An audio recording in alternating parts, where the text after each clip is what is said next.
Good evening, all. Let me know if you can hear me.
Not sure if you can hear me, not sure if you can see everything nice. Let me know.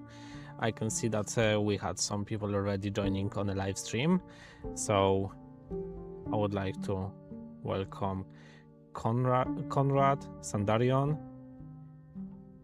Poka Saturna, Martusia Martuś, Caesar, Tomek Mixer. He said in Polish, hey, hey, I just set up for 2.5 hours of Rose Nebula. And then, if the weather will be good, he will try to go for Bodos and Sigaro until the morning. So that's a great plan, to be honest, and I wish you the best luck on it. Sandarian is saying that the music is the best. Thank you very much. I really like. Well, I'm glad that you like the selection. Oh, we've got the name of the object incorrect selected at the moment. So let's get that corrected quickly.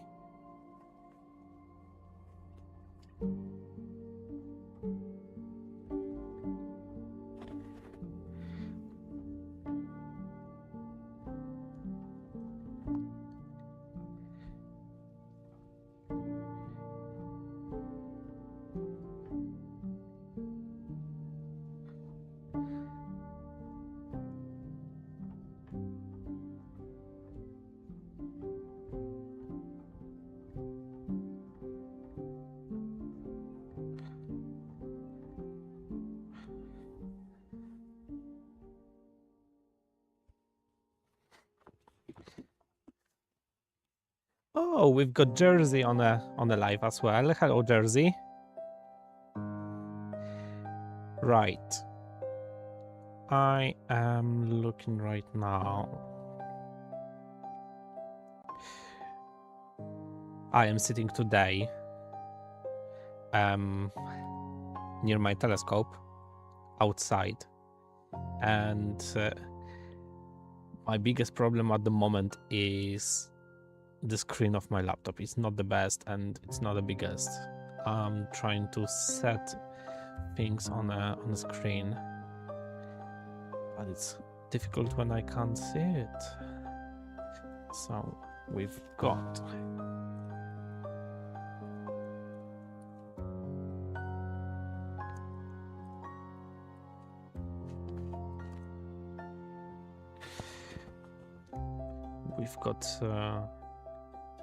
third moon visible in the frame, and that is Europe.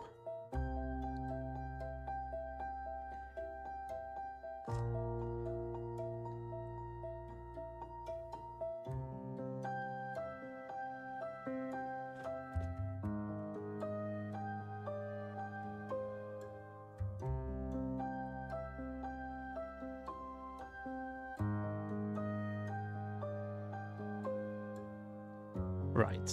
At the moment, everything is correct. So, a bit chaotic start of the live stream. I know. I'm really sorry. I just faced the issues that I never faced before. I have no idea what happened to my telescope. Everything was looking perfect. I polar aligned it, and as you can see, it's tracking pretty well. We are not losing the Jupiter from the field of view, so it looks like we are tracking everything perfectly. Let's just see where the Jupiter is right now. Yeah, it's in exactly same spot. Now you can see the difference between the stacked image.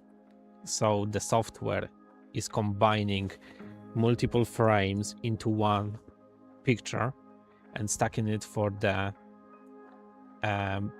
stacking the how we call it,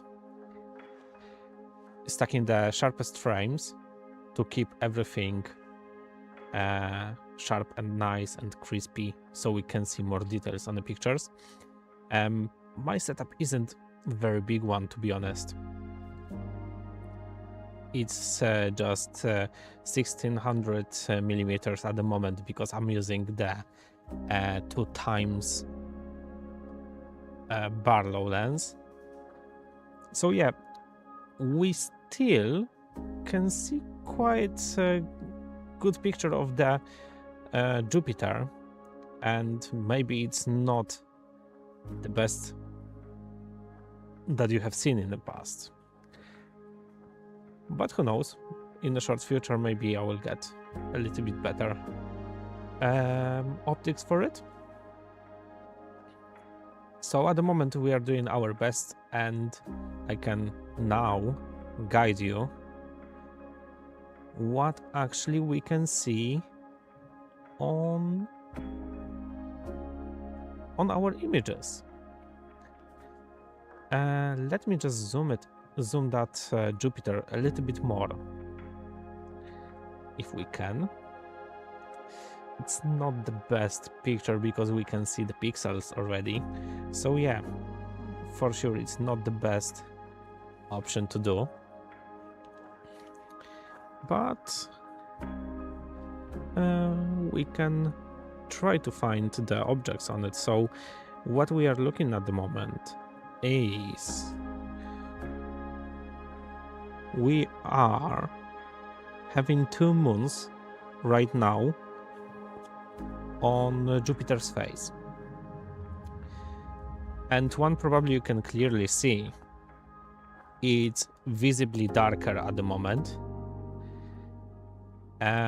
which is exactly on the bottom left side of the Jupiter. So I will show you that with a pointer. It's exactly in that place. Forgive me the not perfect aiming with the pointer. At the moment, using just only touchpad is a little bit difficult.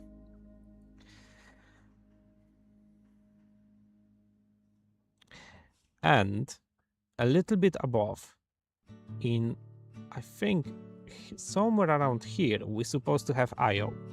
So to anyone that is already on our live stream and watching it together with me, can you please let me know if you can spot already Io on these pictures?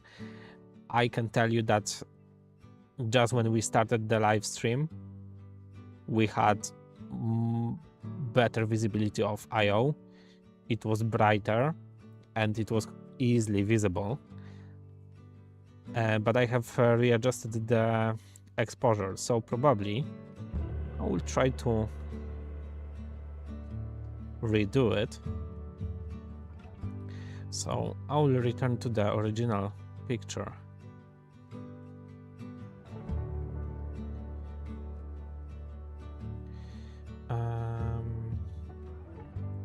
So show on. Okay. I'll try to do something else. Oh, even without stacking,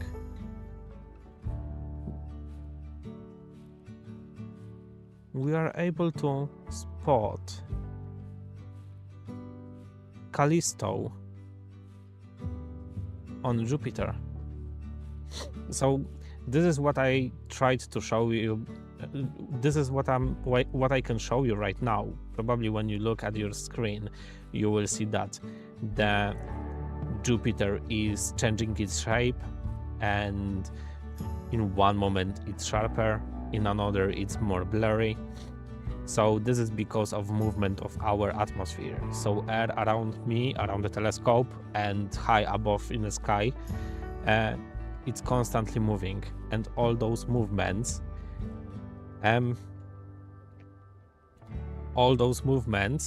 actually creating the distortion to the image that we are receiving. So it is not going straight away to us in one straight line, but it's going like that. It's something like when you've been on a lake and you've been on a coast exactly right next to the water. You have spotted like there is a nice stone or actually nice rock, and you want to grab it, but actually you can't just straight away aim to it because it was kind of in different position that you have seen it. And when you put your hand into the water, you can see it's like a curving or something like that. So exactly same thing is happening here. The change of the air makes actually the image to wobble, and due to this we can't just see that clearly.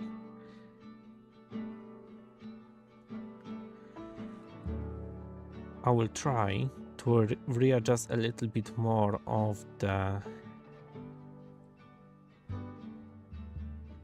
focus. Maybe we'll be able to get a little bit more detail. How this looks like now? No, it's worse. Other way around.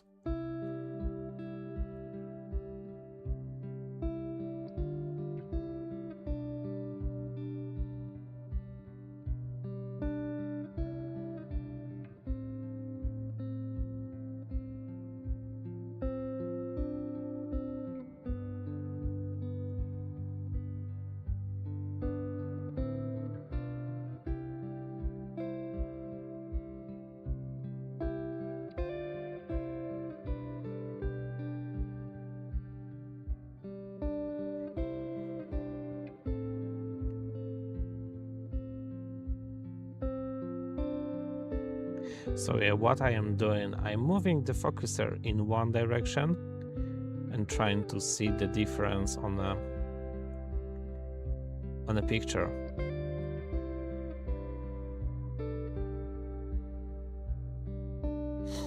But actually, the air condition isn't helping at all with this.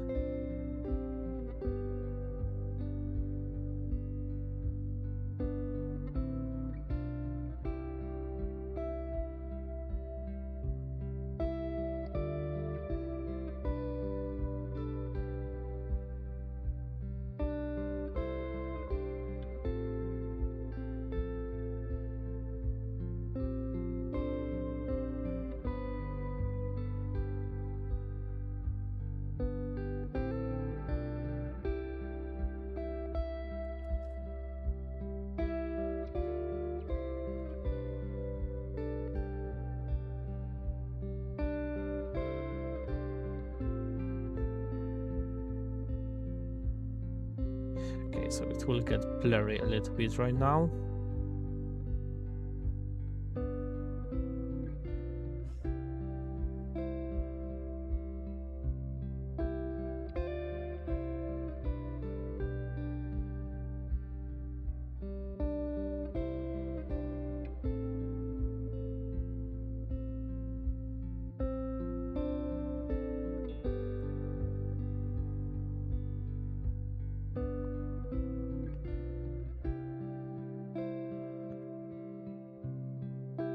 I think I need to turn on the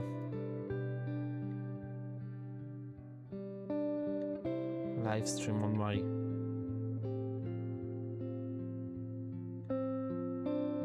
phone so I can see the comment section.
Okay, I think that's the best image that we can get at the moment.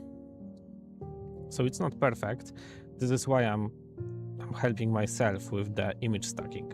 But what we will do, I will increase the exposure to what we had before when I seen IO, and I will try to actually see it again. So I'm returning to the stack.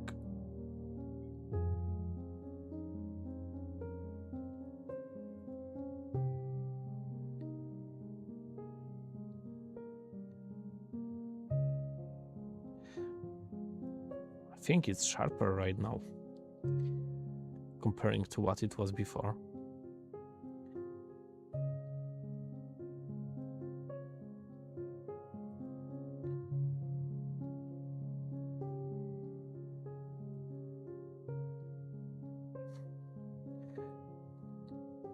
So where IO supposed to be right now?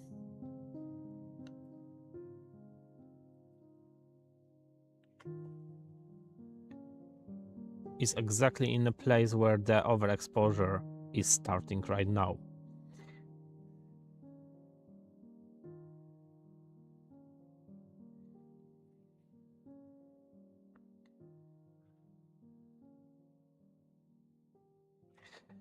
Jersey is saying that he is staying with me on a live stream, but he's also taking the telescope out in the garden.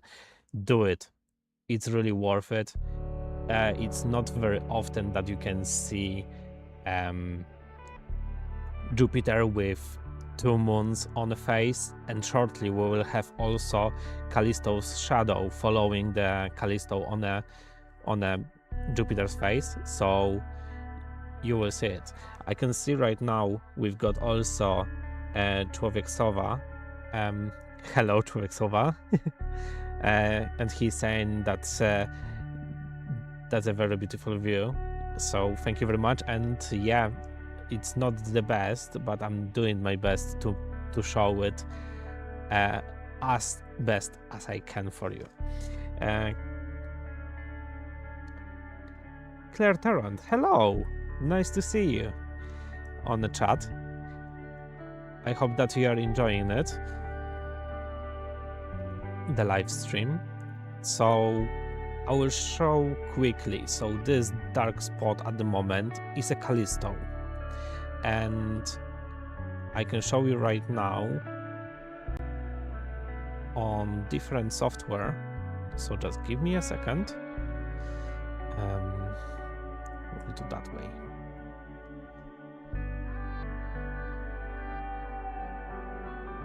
So here is the different software that I am also using, and if we look closer, probably I don't need a pointer on the screen, so I will turn it off. And if we look closer,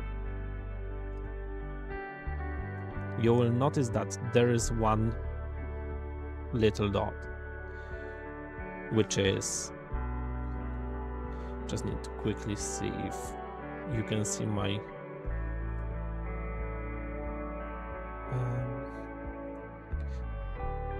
cursor. Yes, you can see. Awesome. So here you will see one of the moon, which is the dark dot visible on our Jupiter photo, and that's a Callisto. And there's another moon which is nearby the middle of the Jupiter. Probably that's why we can't see it, because the middle of Jupiter is so bright. Probably we are losing this moon in that light. So I will make it closer for a bit, and you will see here is one moon, which is Callisto, and another moon in here, which is Io. And what we are looking to see shortly, look, Io will be moving quickly, but I was wrong saying that we will see Callisto shadow, we'll see shadow of Io. So there will be Io shadow following on a Jupiter's face, on a Jupiter's disk. And this is the moment that we are looking at. So it will be around 9:20 this evening, we'll have 3 bodies. So, well, not 3 bodies, 2 bodies and 1 shadow visible on Jupiter. This is not very common, to be honest. It's very rare. And for sure it's worth watching. So let's wait until this return. Well, until this show on our Jupiter photo. And I can quickly see what time it will be. So the shadow is supposed to start in just 24 minutes. So in 24 minutes, we're supposed to start seeing this shadow on a Jupiter on our photos. Right, so moving right now to our picture. And let's see what we can see. Here. Yeah, it's a bit more difficult to run the live stream on just single screen, but it's not too bad, to be honest. Try to center it a little bit. Should be better now. Let's see. Yes, it is better. So yeah, back to our picture. So in this place, we've got Callisto. And here, somewhere, we're supposed to have our Io.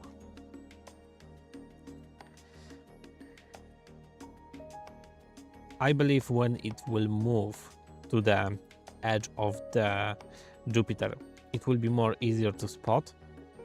So yeah, we'll have a look shortly.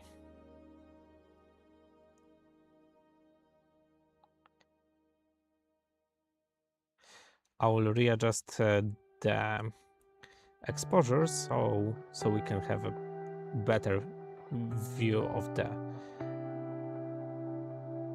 the Jupiter. Quickly looking into the comment. Claire is saying we can see it. Nigel and Claire. I'm so glad you can see it.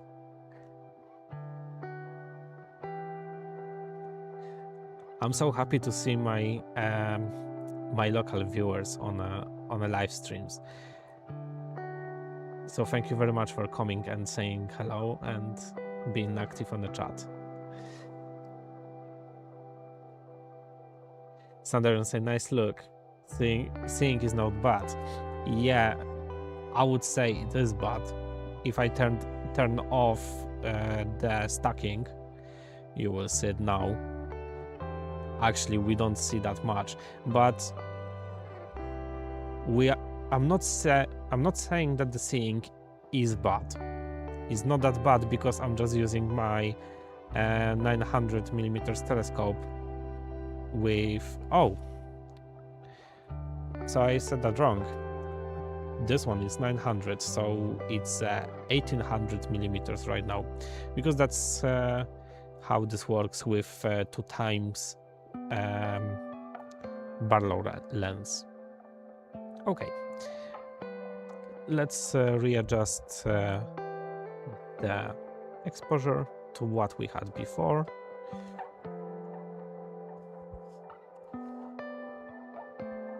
Okay, and let's see, let's compare how this looks like.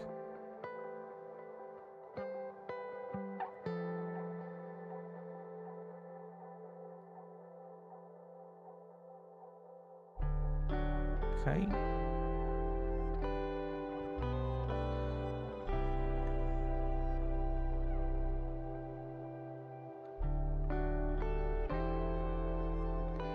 In my opinion, that's too strong sharpening.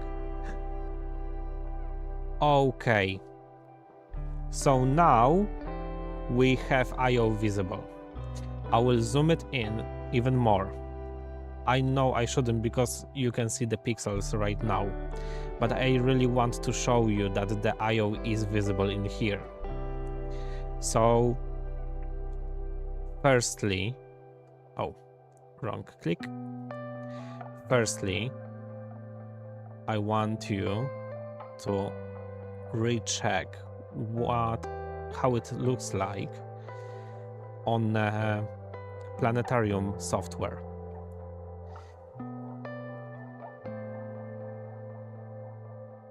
Before I show you the I/O. But to be honest, probably you can see it anyway.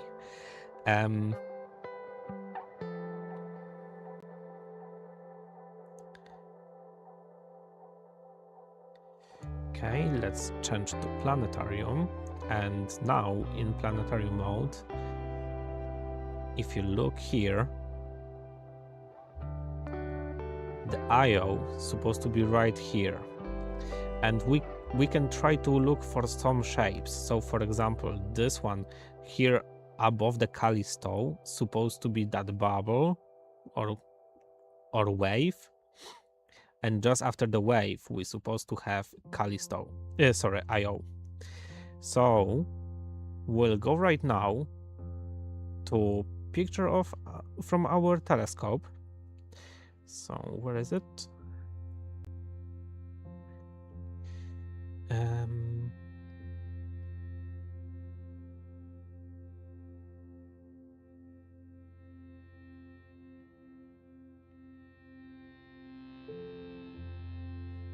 Right, back to our telescope.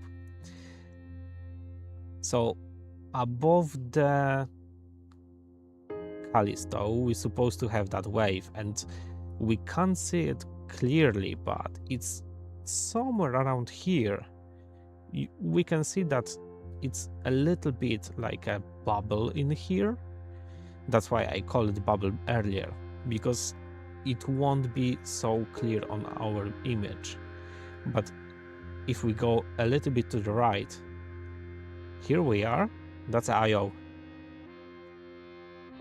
So yeah, I was wrong that probably we cannot capture it on that bright Jupiter, but well, or I have changed the focus and it's looking better. Or actually I was just wrong. But well, at the moment we can actually enjoy the view of I/O and Callisto visible on a Jupiter.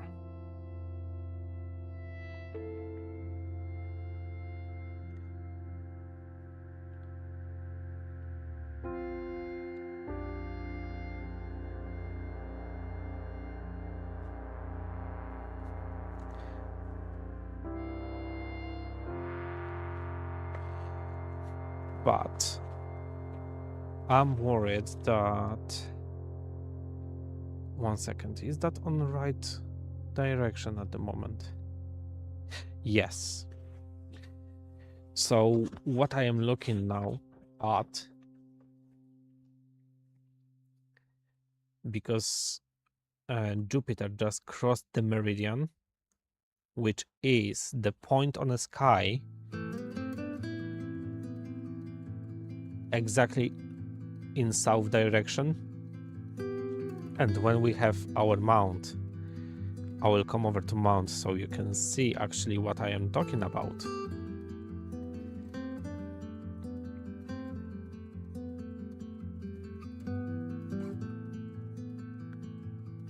So I will show you for a second this view. I'm not sure how good is it visible because the screen of my laptop isn't the best, so I have to look on my phone.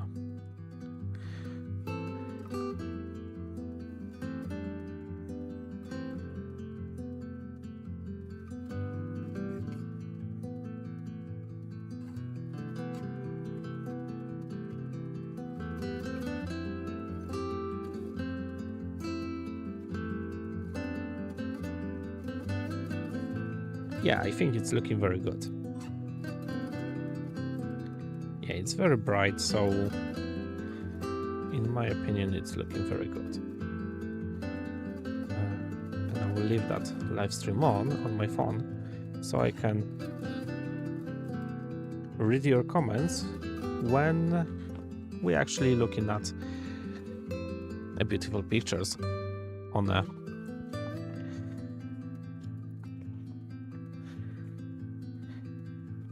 yes. So probably you will see me right now. Hello. So what I am talking about, the telescope mount is looking into that axle, is actually placed in that axle. And whenever it's tracking anything on that side of the sky,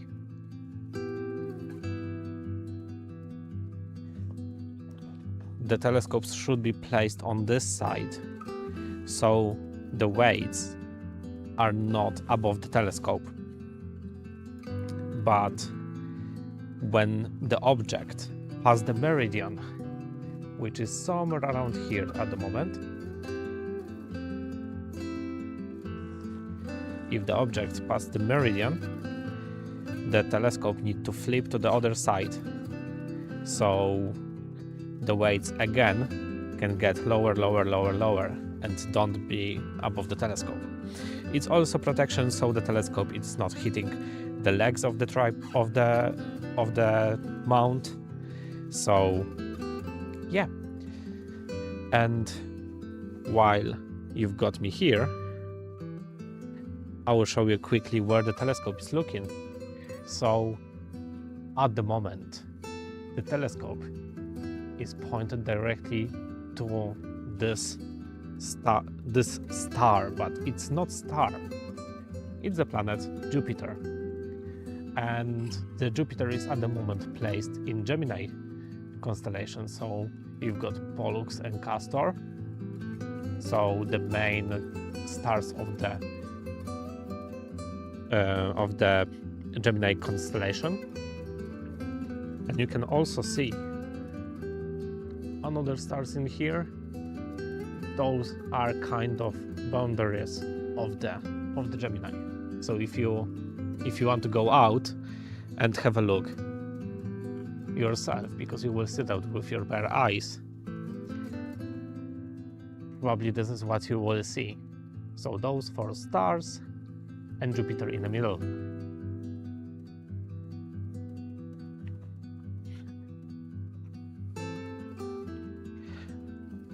Okay, not disturbing the telescope anymore.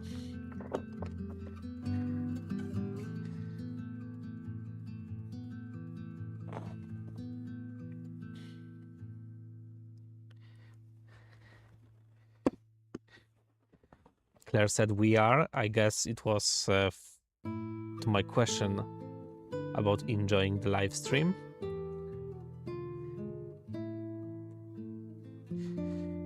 And he said that it's beautiful. I'm really glad that you like it.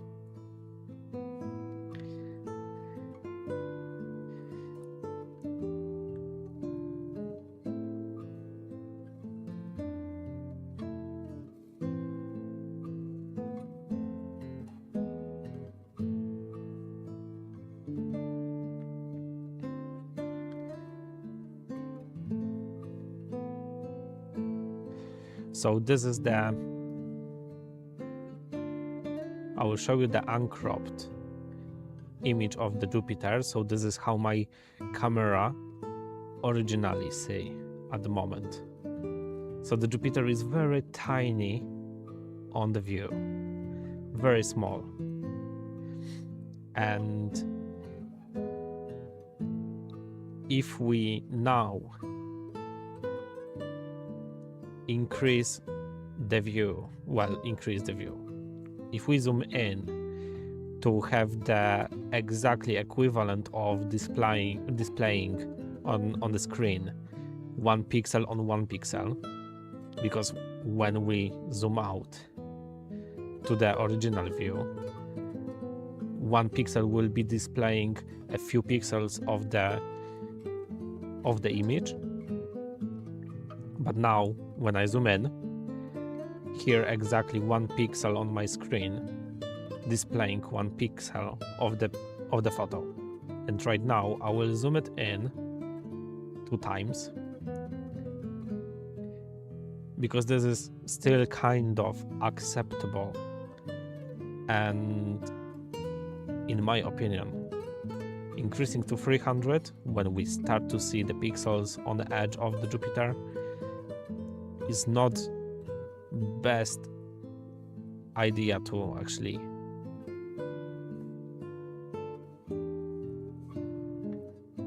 not the best idea, but in purposes of trying to capture something what is very tiny, and we are not doing like a beautiful pictures, but we're trying to spot something what is very rare, and as a composition it's looking very, very nice.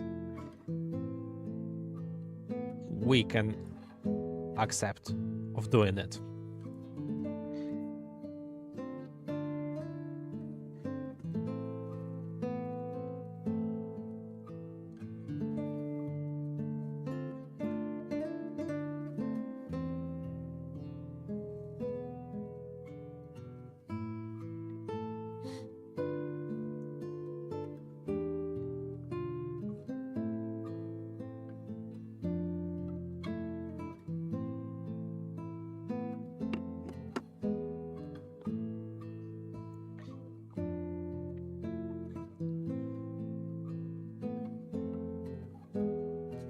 I think I will take a quick break right now to get something to drink.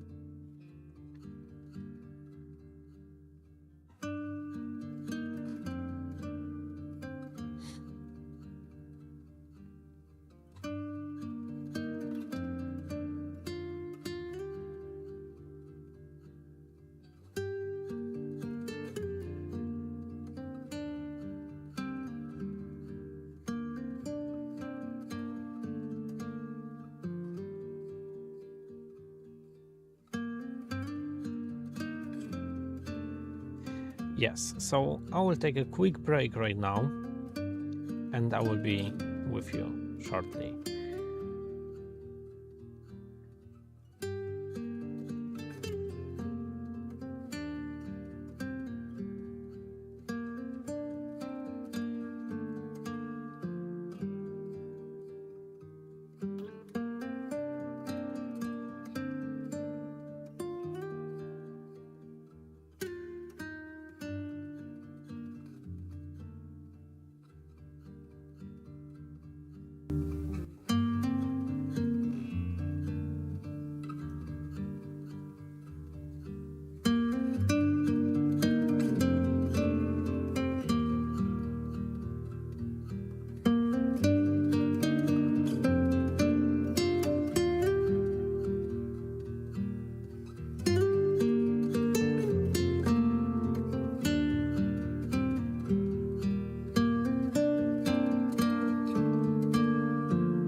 Hello everyone. Back from a quick break. Yeah, today I had to take the break as I started preparing for the live stream straight away after my work, so I had no chance to eat something and no chance to drink, to be honest. So yeah. An update on Jupiter. Looking at at the Jupiter's face right now, we have something new and interesting if you have spotted already what started appearing on a Jupiter's face. I can see on the chat we've got Adam till at the moment. Hello, Adam. I hope that you are enjoying the live stream.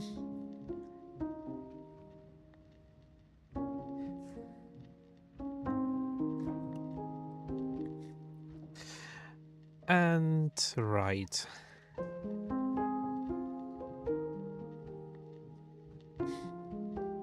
Claire said, welcome back. Hello.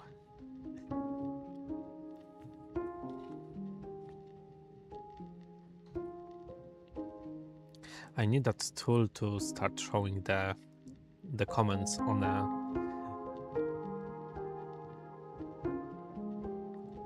a live stream. The comments that I am referring to, so it's more clear to everybody. Well, there is not much movement on this live stream today, so yeah, it's not difficult to actually answer and to actually recognize to which comment I am referring to. But well.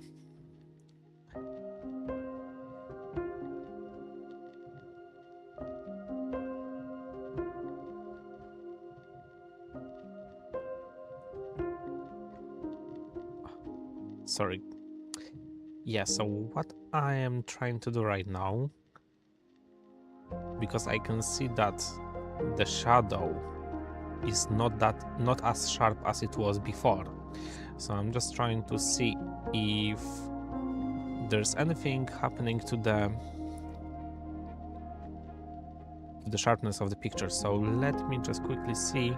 I guess the temperature have changed, and this is why, yeah, looking at the unprocessed picture, we can't see this shadow, to be honest. So yeah, let me quickly correct the sharpness.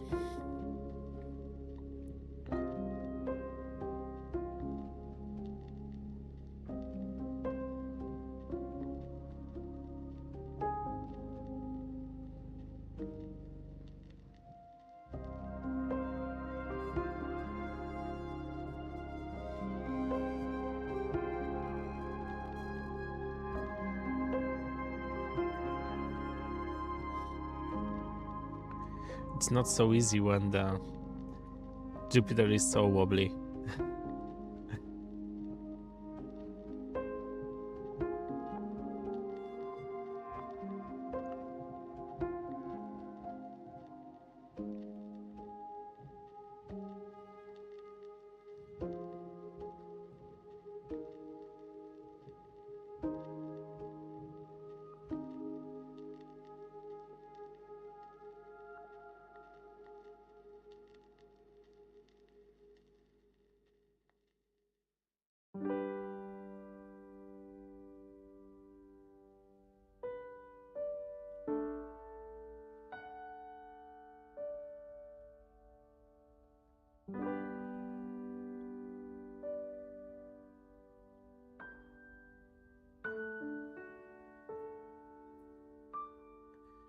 I think I went too far right now.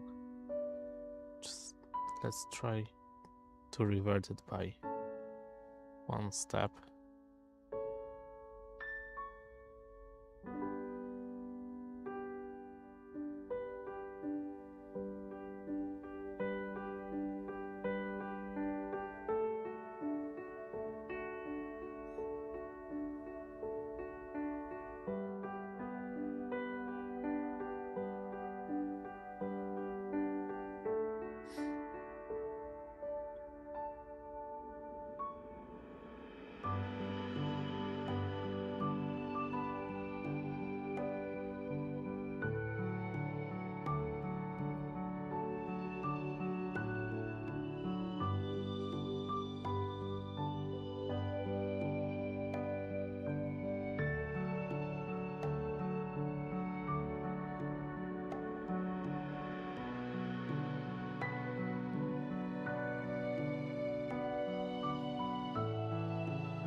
it's very easy to get too far with the autofocus, and then I have to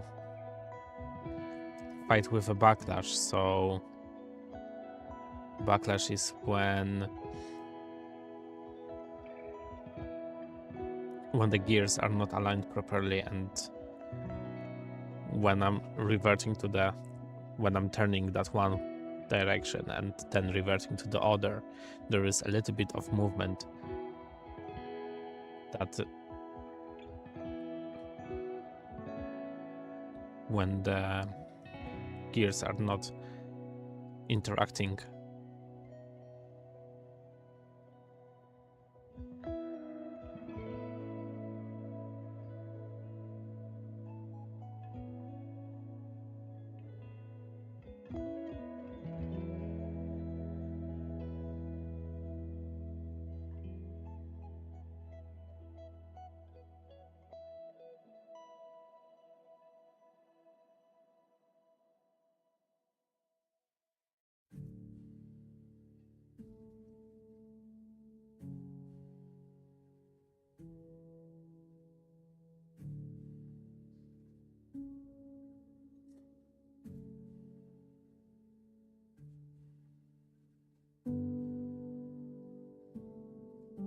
Let's try to have a clear stack.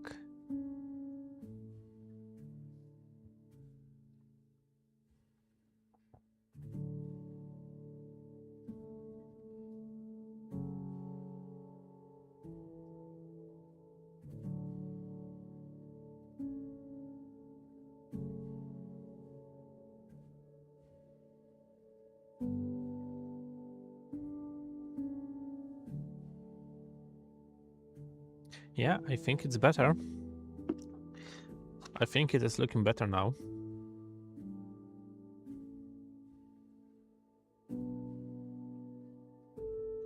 So yeah, still we are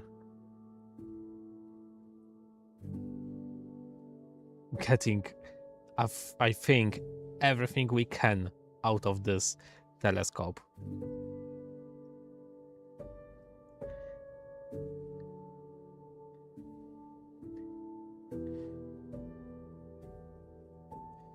Yeah, and probably I would have to invest in like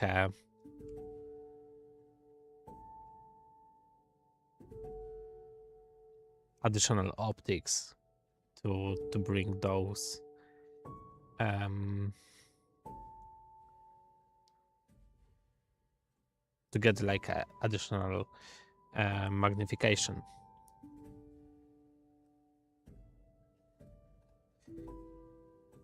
Speaking about Barlow lenses.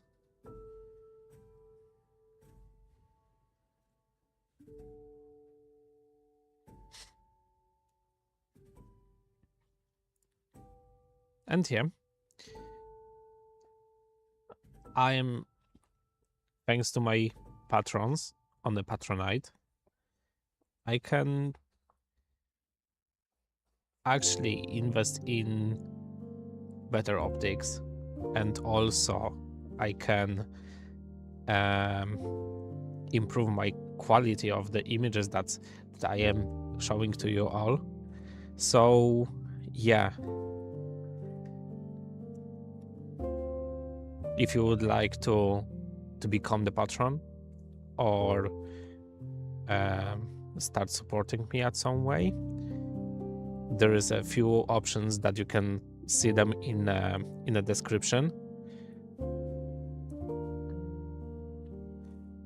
I will also try to copy if I can. I think I will need to go the other way.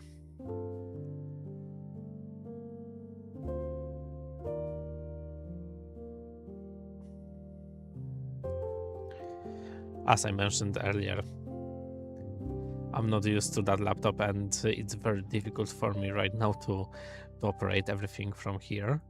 But well, we can make it.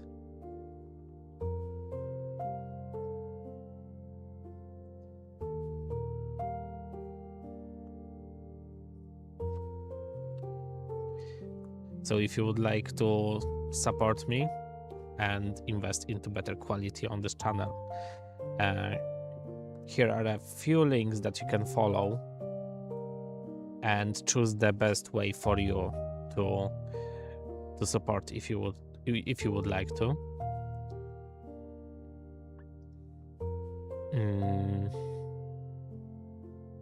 But also, since last live stream, I've got another way that you can support me. I didn't test it yet, so I'm not sure if this is working.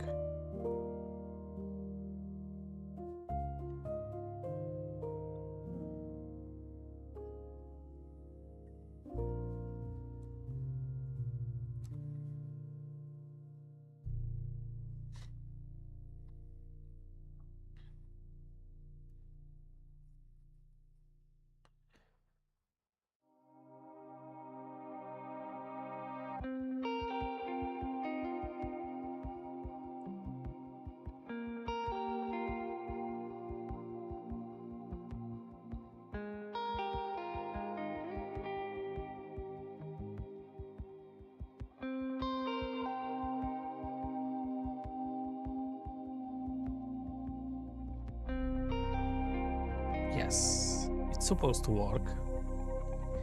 So, since last live stream, I managed to reinstate the option of donations, where you can put your message, and this message will also show on the live stream.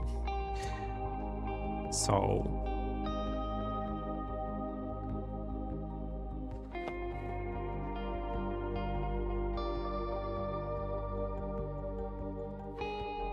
if you would like to support me that way, to show your message on a live stream, you can do it by choosing the donations options. Well, back to what is really important in here.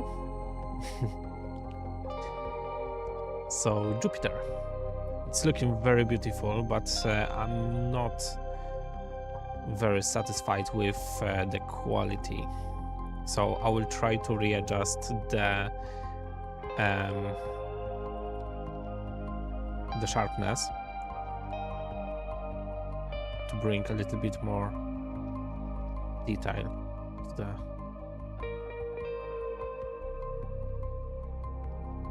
the Jupiter.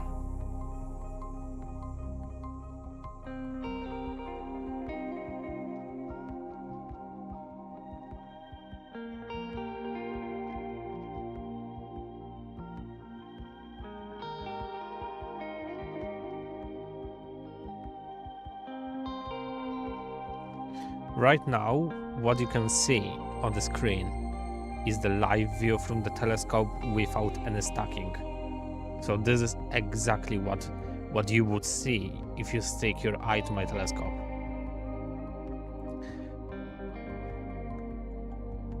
That would be maybe not as wobbly because the camera is not able to adjust your side as your eye can.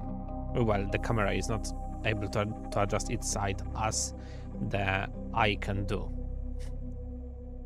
So with your eye probably you will see much sharper and a little bit more detailed picture, because for some reasons I can get through that atmosphere as well a little bit.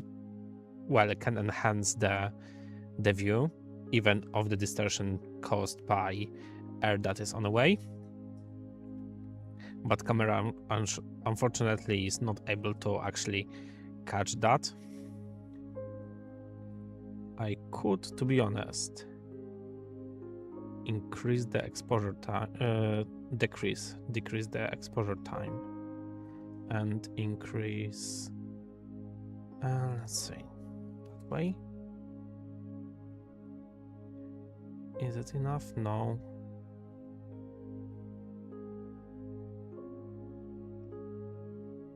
That might be too bright. Yes, too bright.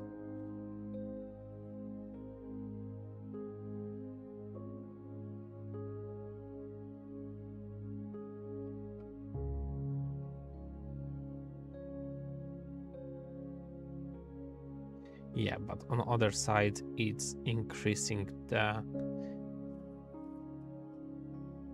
noise on the picture.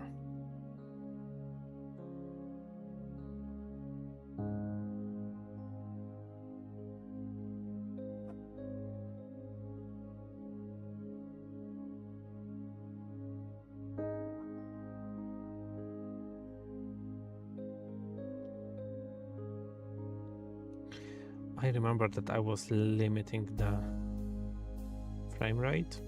Oh no, it's not limited anymore.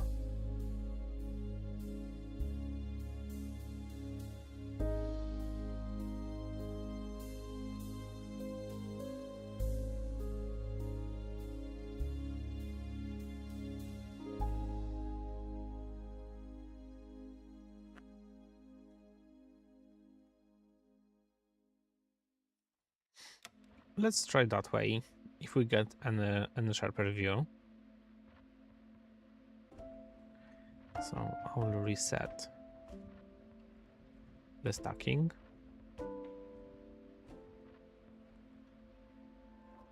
And yeah, we need to readjust.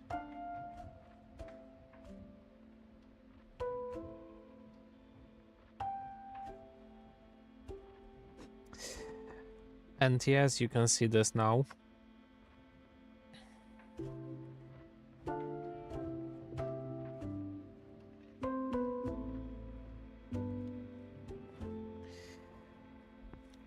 The image is a little bit sharper.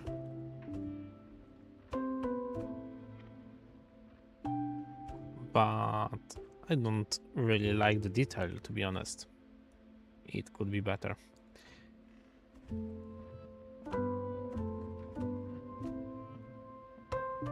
I mean, not the detail, but the color.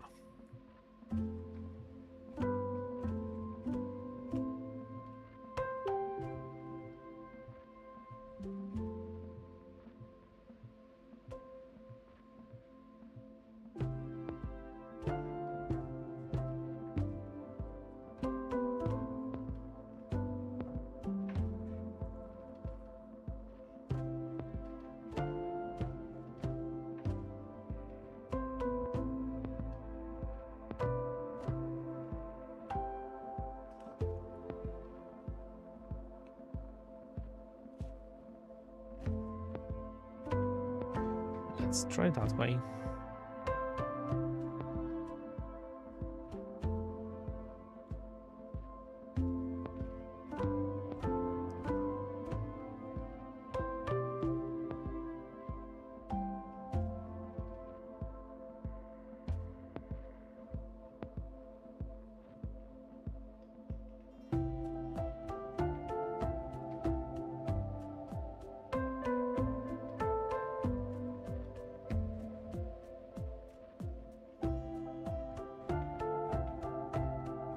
Oh yeah, I think there is a more detail right now visible in the picture.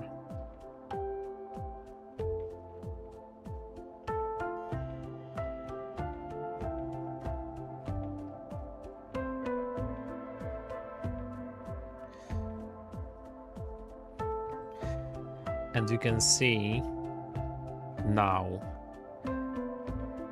the difference of the movements of the moons. So maybe you remember on the beginning of the live stream, Io was very close to Callisto. It was just above it, and right now Callisto is somewhere here. You see, yeah, Callisto is right here. So it's moving much faster on orbit not much faster, because, well, it's also in a different distance from the Jupiter, so yeah, it's completely different orbit. But as you can see, Callisto moved much slower on the Jupiter's phase than Io, and this is mainly due to the different distance from the Jupiter and different speed on the orbit.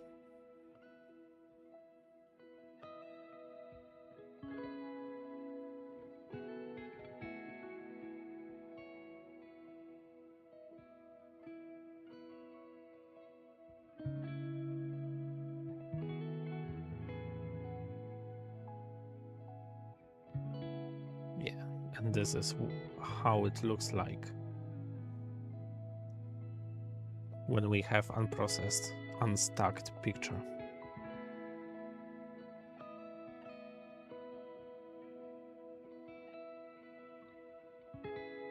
So we can see the shadow of Io.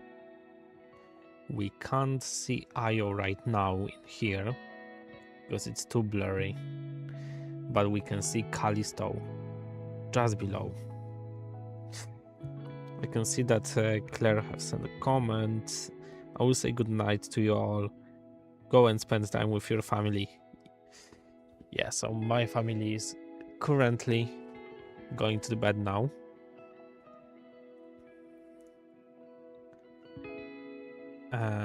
So yeah, I'm not in a rush today. Unless we're speaking about going sleep at some time to make sure I will get back. Well, I will get on time to work tomorrow.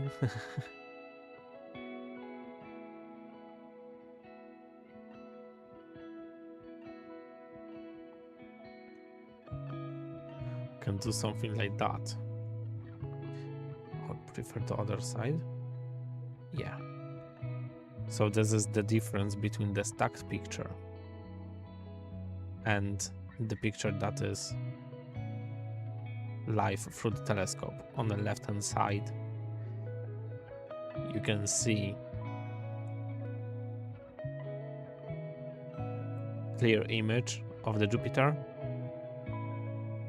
and on the left hand side you can see it more blurry, but in lifetime.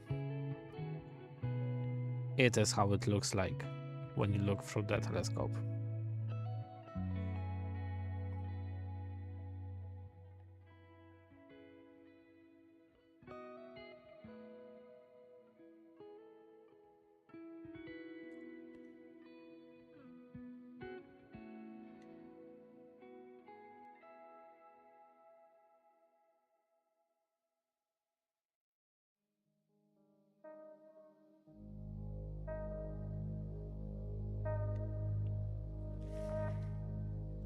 I just decided to remove the calibration on the color because in my opinion that looks a little bit better, but I'm looking at my screen, so I need to wait for this to show on my phone live stream to approve the... Yeah, it might be better.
So comparing right now the image to what we can see in the planetarium software.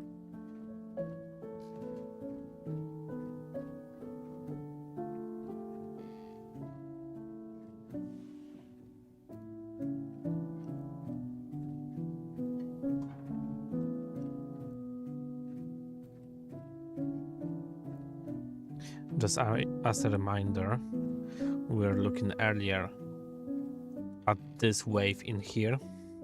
So there is a wave visible, and the IO was just right next to it. Right now, IO is much further. And I will show you this right now on a planetarium software.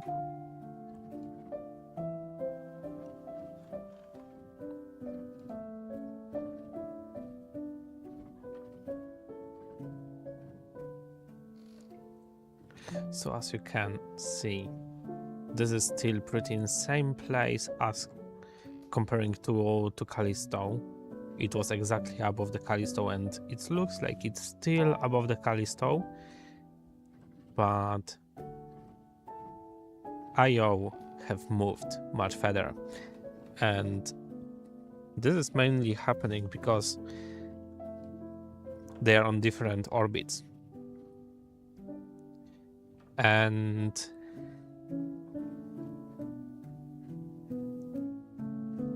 IO is much closer to Jupiter. So to keep on the Jupiter orbit, being closer to Jupiter, it needs to have a higher speed, especially the angle speed. And comparing Callisto to IO, IO is making a full orbit around Jupiter in less than 2 days. I think it's... I don't want to say that. I don't want to bring incorrect message, but it's less than 2 days, and that it's taking the orbit around, taking the full spin around Jupiter. And this is why you can see it's moving much quicker. But Callisto, they might look very close to each other. From our perspective, they are. But in practice, they are kind of 1.5 million kilometers away. So actually 1 million miles away from each other. So yeah, that's a pretty big distance between those two moons. So this actually what I wanted to bring. The distance of IO to Jupiter is approximately 400 to 500 kilometers, when Callisto is 1.8, 1.9 million kilometers away. So,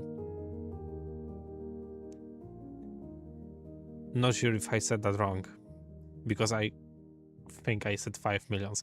No, it's between 4 and 500,000 kilometers away, IO, and Callisto is 1.8, 1.9 million away from Jupiter. So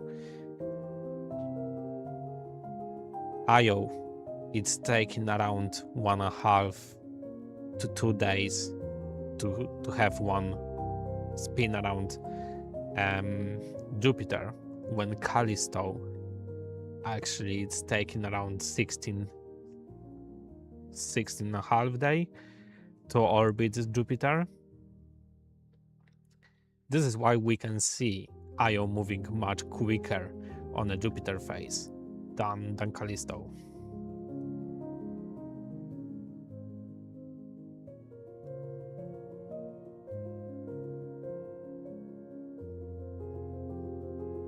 And as you can see, this is the planetarium software, and this is what we're supposed to see. And now, switching to our view from the telescope. Second. Oh yeah, that's why. Switching to our view from our telescope, we can easily say that here we have the Callisto, so the moon that is further away from Jupiter and moving much slower. In here, we have, just on top of that strip, we've got Io. And here, we have a shadow of Io. So the Io is moving across the Jupiter's face and projecting a shadow on, not on a surface, because there is not a surface, it's a gas. But yeah, it's projecting the, well, to be honest, we can say surface. So yeah, projecting the shadow on the surface of Jupiter. And if we could compare that to what is happening there right now, comparing that to Earth and Moon situation, probably in that spot where we can see the shadow, there is no direct sunlight. So they have possibly total solar eclipse in that tiny point. I need to get the space engine so we can actually get closer to that shadow and try to see and simulate what actually someone could see.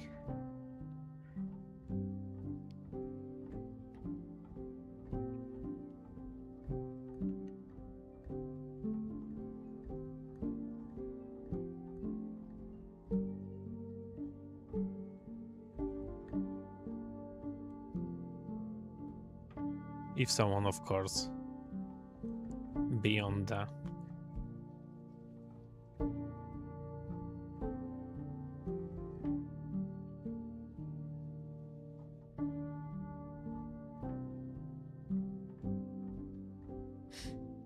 Ooh, we've got a new subscriber on the channel. Czesław, welcome to the channel.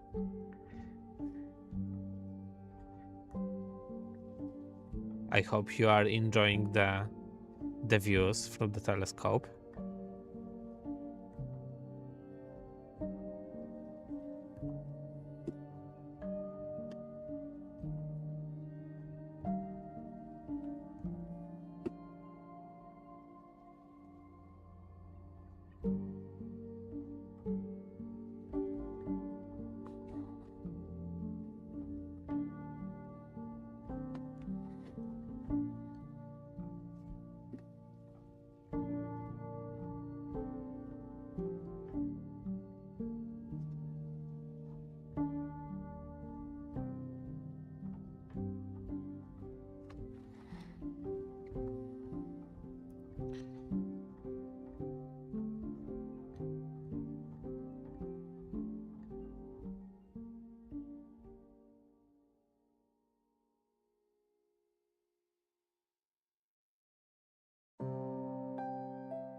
This week actually is looking very exciting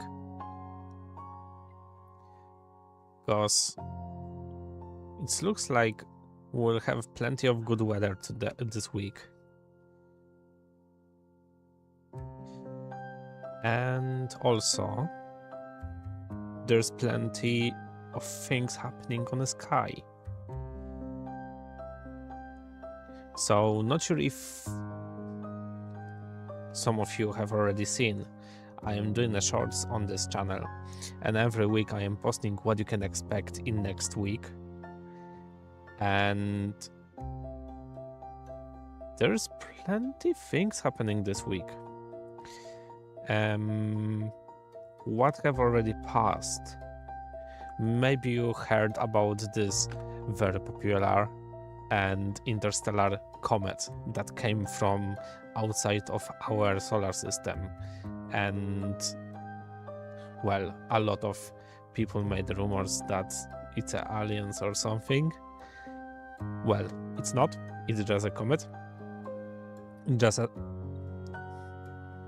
massive rock in space, I could say, that is traveling across. And yesterday, it actually got closest to Jupiter. It wasn't like a very close to Jupiter that we could see that in this image, in this frame. It was very far away that probably we could not get that in one single view with Jupiter from my telescope. But well, this happened yesterday. Today we are looking at Callisto and Io transit and also the shadow. And what time is it now? It's nearly 10 p.m. So in 3 hours 30 minutes we'll have a new moon. I won't be able to show you that because it's new moon, so it's actually not light and it's very close to the sun. It's very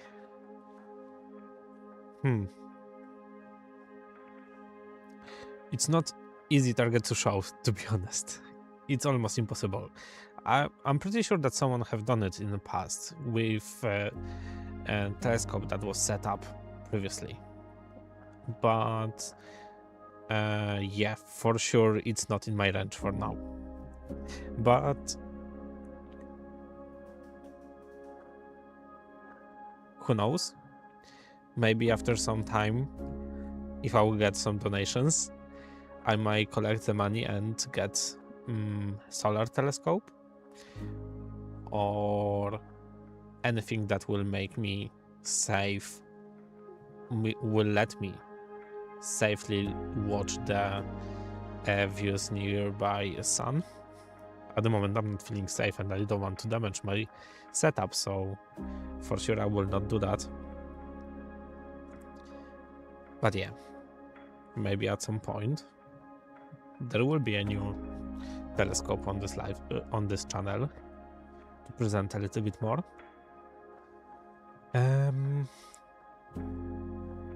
What else is happening? On the 19th, that will be on Thursday, we have Ganymedes shadow transit on Jupiter's face. So it will be something pretty similar to what we can see right now with Io shadow. So it will be less exciting because here we have right now 2 moons and a shadow. Then on the 19th it will be just a shadow. On the 20th it will be pretty exciting, and unfortunately I don't have great weather forecast for that day. Unfortunately it will be very cloudy where I am at the moment, and I won't be able to see it, but maybe to someone who will be somewhere where the weather will be much fortunate,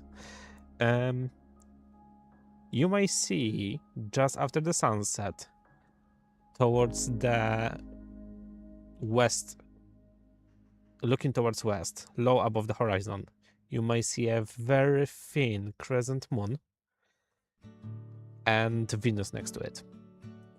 It might be a very beautiful view. I have mentioned that and showed a visualization about it in my video, in my shorts for this week.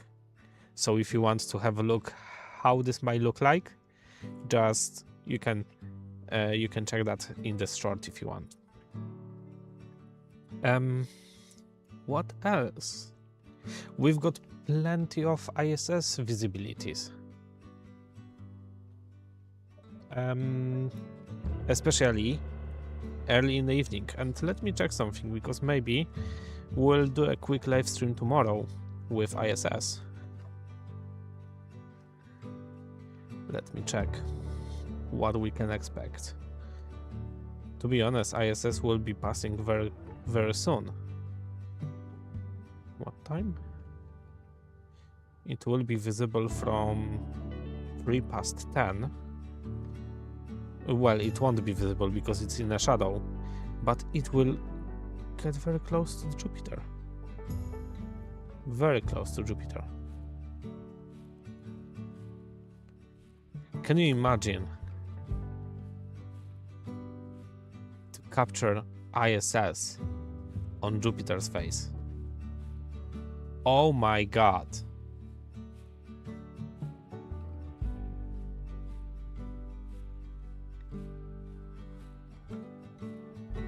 Save it, save it, save it. Cool. So looking at tomorrow's, I can't really remember what was the time for the ISS pass tomorrow. Oh yeah.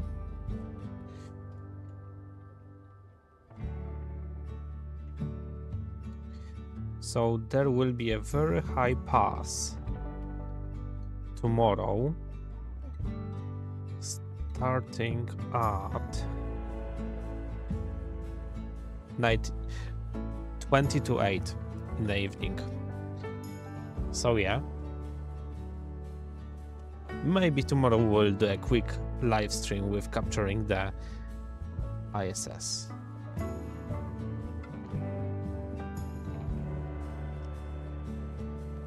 Ooh. It will be very close to Pleiades and Uranus.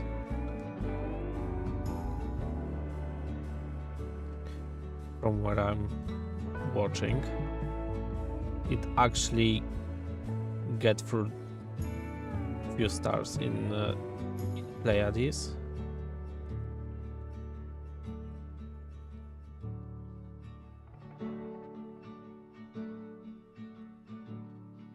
Not that close to Jupiter as today, but well.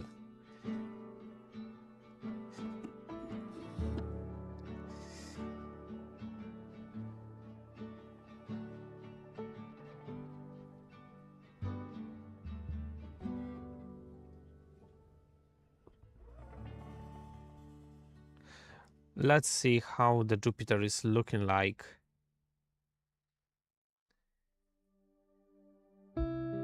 without stacking right now. I can feel there is a less wind than it was before. Oh, but we can clearly see we lost some focus right now. So best will be or no. Still we are getting good frames in between. It's just the seeing that it isn't making it looking very nice. And we've got another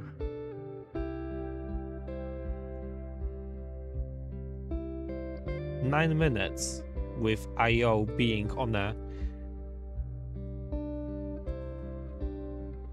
Jupiter's face, and in 9 minutes it's supposed to actually disappear. So maybe let's try to get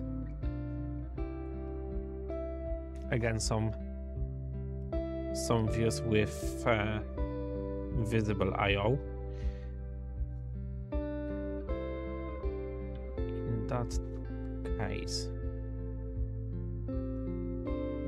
I will readjust a little bit.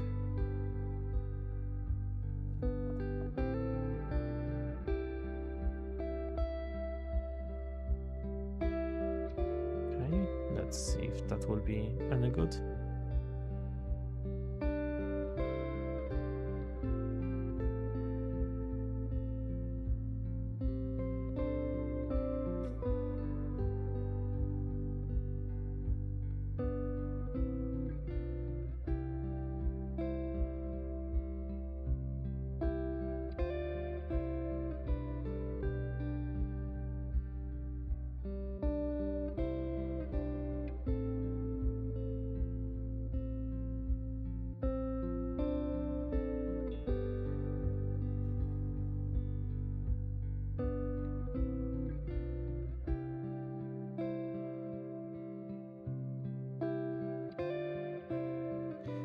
and Io is very close right now to Jupiter face, so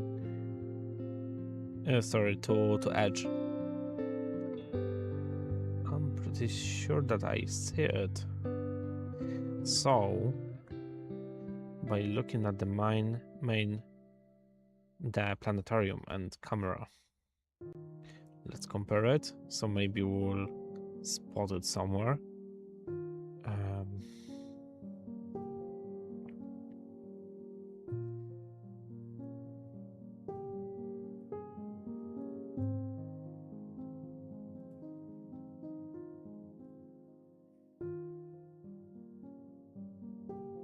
So Io is right now here. Something.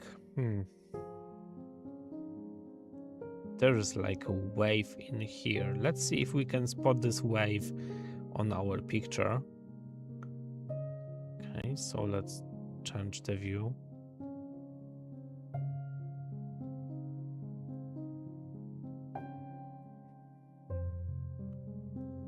Yeah, so we've got that wave here, but I don't really see Io here. Maybe that's little, the tiny spot in here.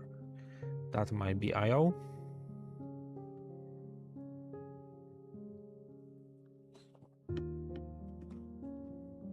Let's see in a minute.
Oh yes.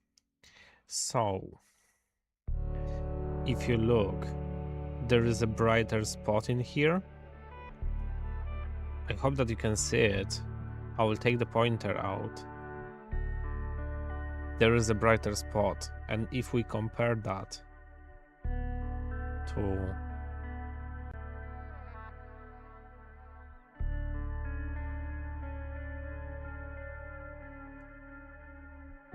yeah, it's looking like it is. It's very on the edge right now, to be honest.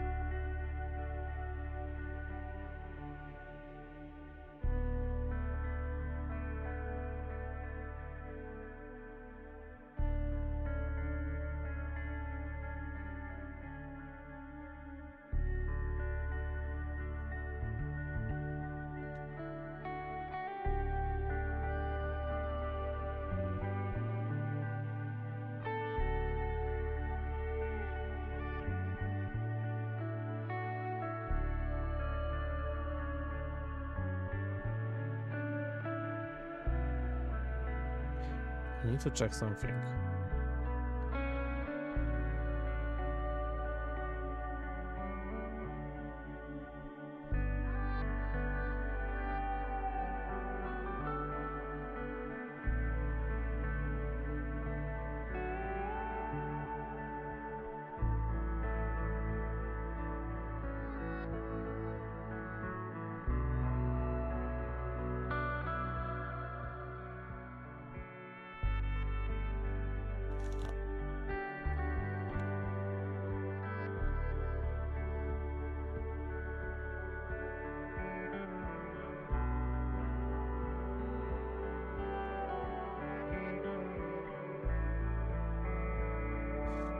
For some reasons, it was showing me different time. But well, at least the image is exactly same. And yeah,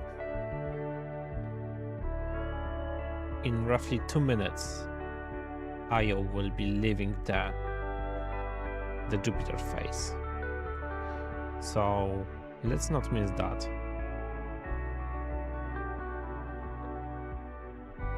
I will try to zoom in a little bit more. We can see it clearly at the moment.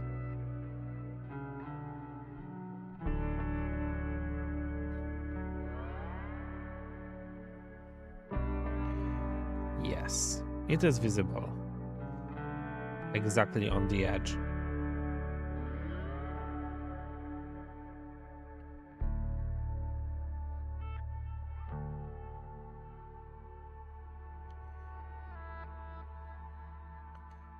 So in 1.5 minutes, it will be already leaving the Jupiter's phase.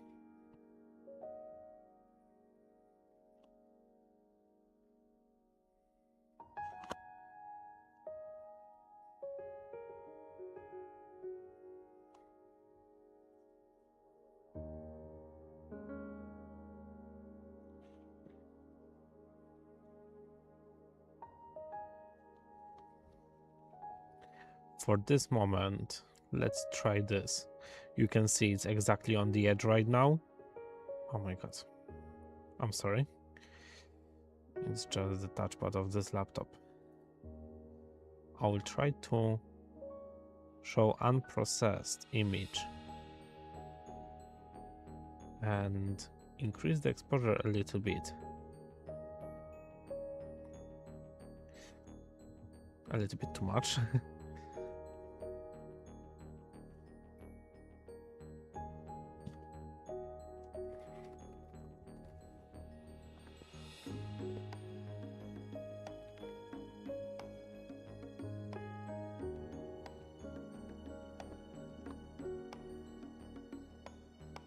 And you can see right now the Io is appearing on the edge. I will try to move a little bit the focuser.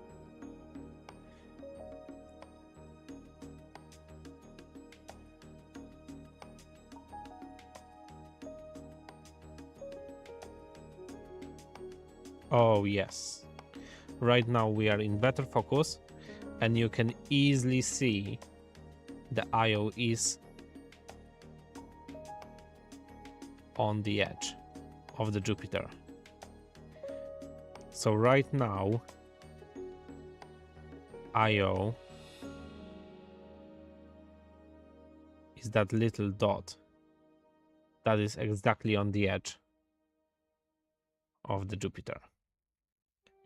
And this is the live view. And let's quickly see how this looks like when it's stacked.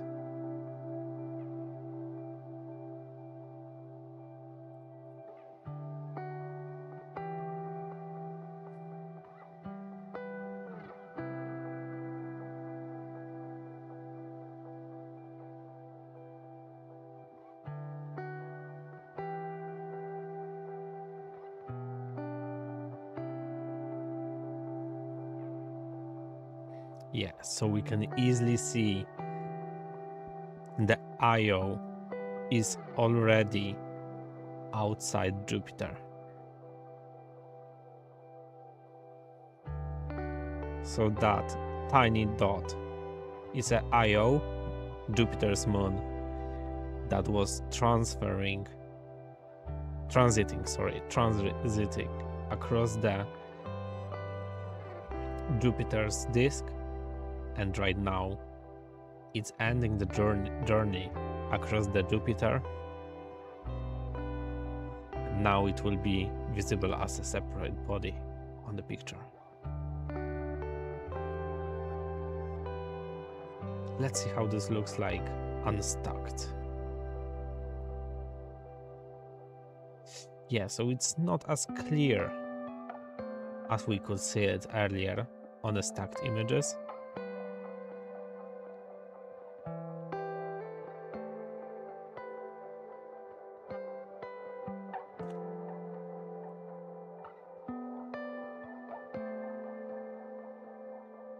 Tried to reduce the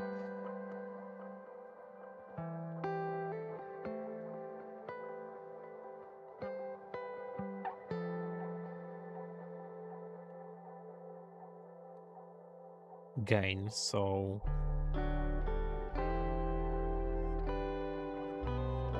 it's not better, it's worse. So that way it's much better. Let's try a little bit more. Maybe we can get a little bit more detail out of the Jupiter.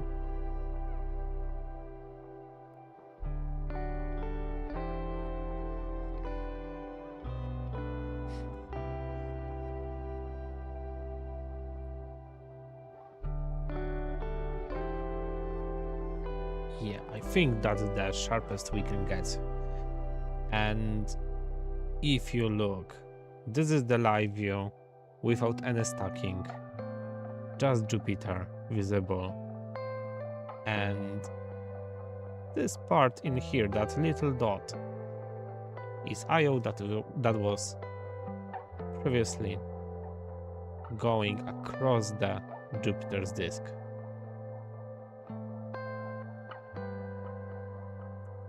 Now returning to the stacking.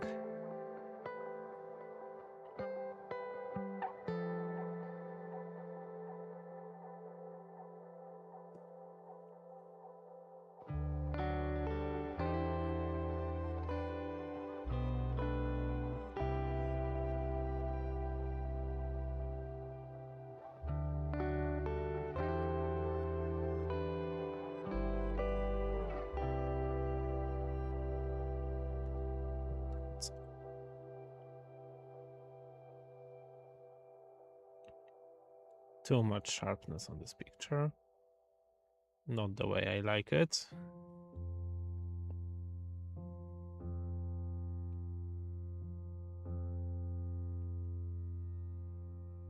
But we can easily see right now on the stacked image that Io have left a Jupiter face. So it's now showing as a separate body, as a separate moon outside of Jupiter right now.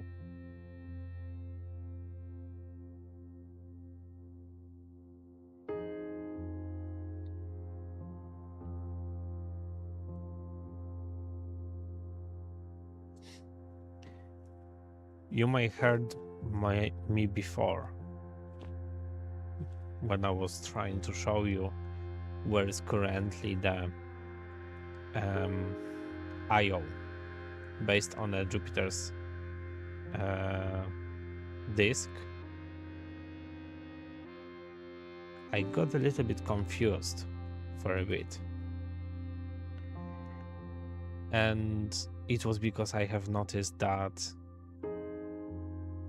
my laptop have a weird time at the moment, a weird time zone, and that was plus 5 minutes. I have no idea why my laptop was constantly showing that is 5 minutes earlier than it actually is. So right now we have 7 past 10, well, 8 past 10, and it was showing me that was 3 past 10. This is why I had incorrect information, and probably this is why my mount couldn't align and couldn't find the objects that I was selecting on the beginning of the live stream. Now I'm thinking, when I have changed it right now, will I have issues with finding another objects? Well, I don't know, but luckily today We are focusing only on Jupiter. Right. Is it time for me to take another break? I need to drink something because I feel that my throat is not at the best condition. So, going quickly to drink something, and I will be back with you very soon.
Hello everyone, let me know if you can hear me now.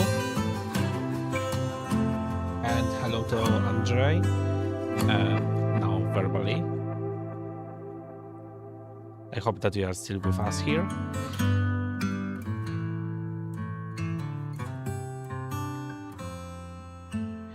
So what is happening on a Jupiter? Let's see how the image is looking like without the stacking.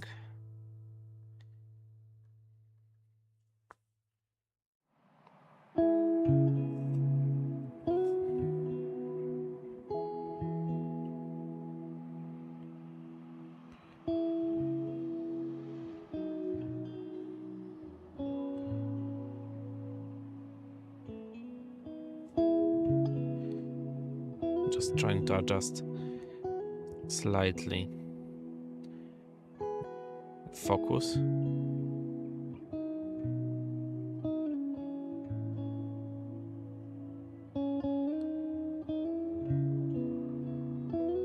think it's a little bit better now. So we'll click on restack.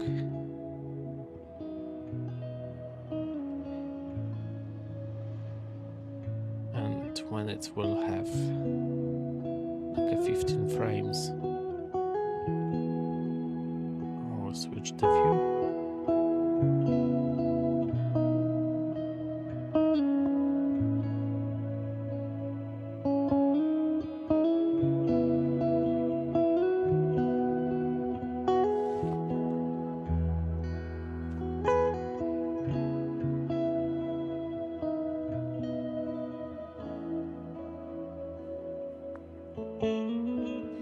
And to check something. So for a second we will exit that view.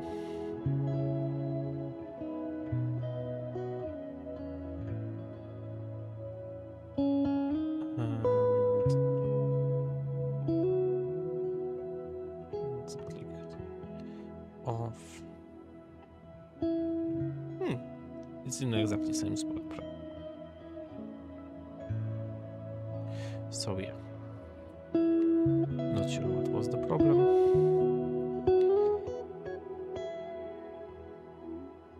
With a stacking.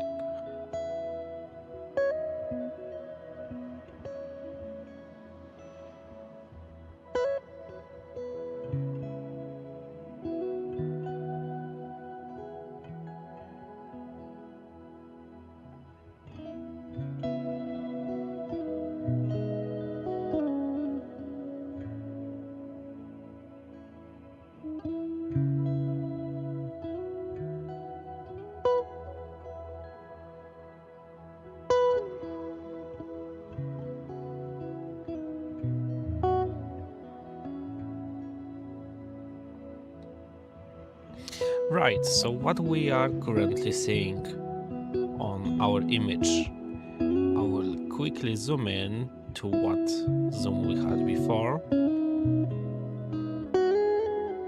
Okay. Now we can see it's clearly more sharp than it was before. So yeah, that was a good actually move to sharpen something.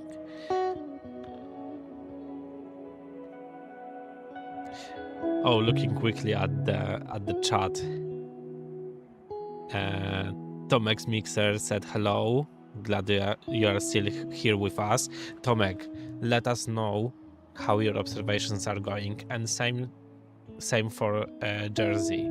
Let me know what you have spotted already, what you have actually, because I couldn't watch it visually, but I know that you both were doing the visual observations. Let me know what you have observed.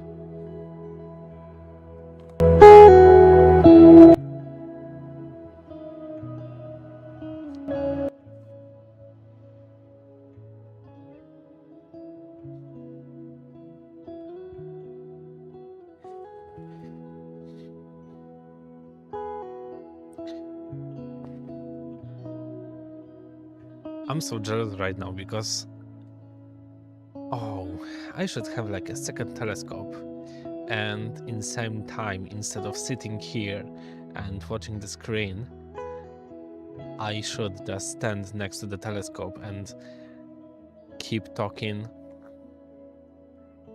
and telling you what I actually see from my telescope. But yeah, currently I am sitting here with you. But to be honest, I can go stand next to my telescope. So probably you see me right now. And watch the sky with a bare eye.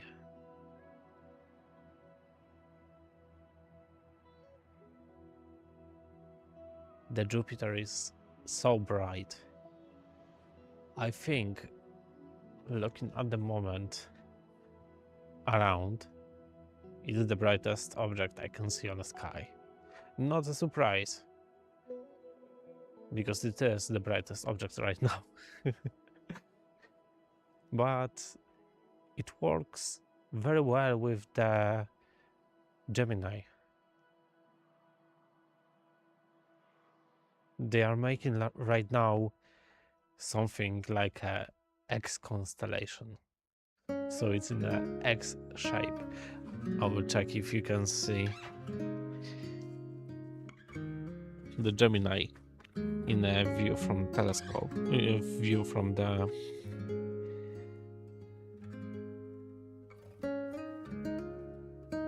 camera.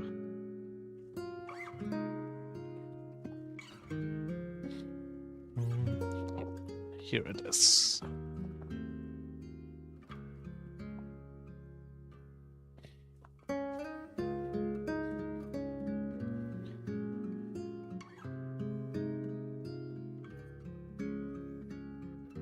Now you can see Leo at the moment.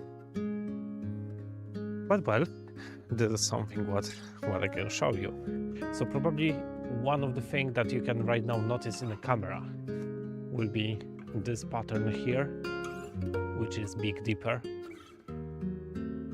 So that's a most known pattern on the sky, and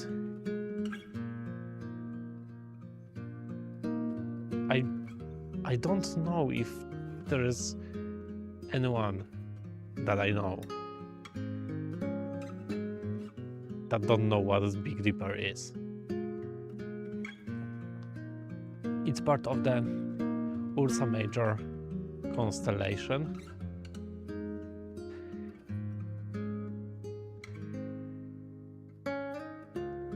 And those two stars in here, I guess you can see what I am showing with the laser. Those two stars, if you extend 5 times, it will get you to the polar star. And looking at the middle of the camera right now, we've got here a Leo constellation, which actually telling us spring is coming. And that's not, I'm not wrong saying the spring is coming, because the equinox is happening on the spring equinox is happening on Friday? Yes, on Friday. Somewhere between 2 and 3 p.m. I believe. So that will be the time when we enter the spring. And times for galaxies. I can't wait, because there is so many objects that we have captured last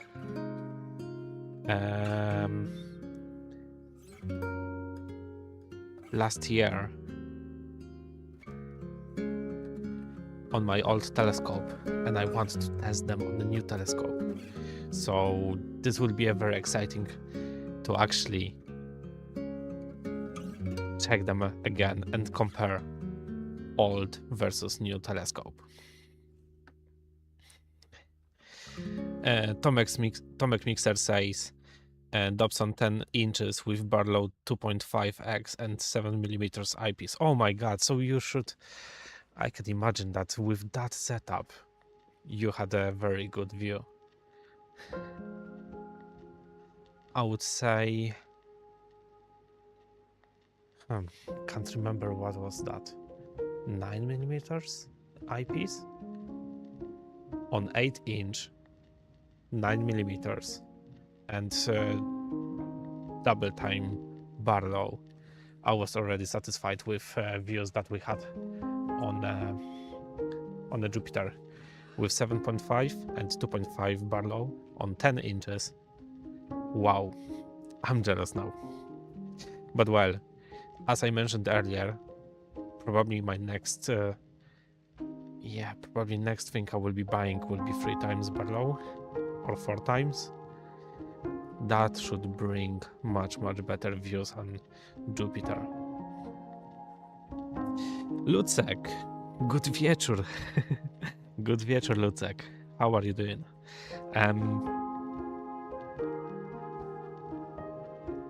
Have you chance to make yourself some observations, any visual or any photos?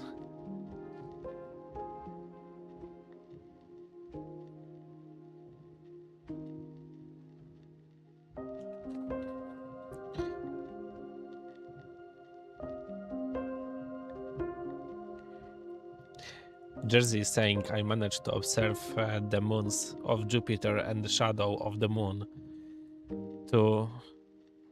on the planet disk. Definitely an interesting observation. For sure, it's something what I never done visually. So yeah, for sure it's on my bucket list.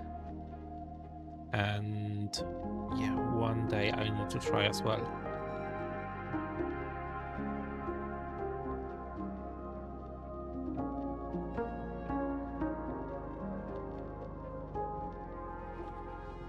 I could take my binoculars. I'm not sure if I would see anything with binoculars. Nah, no, I would not see. I just realized I was watching Jupiter through the binoculars, and okay, maybe I seen the shape of the strips on a Jupiter, but it wasn't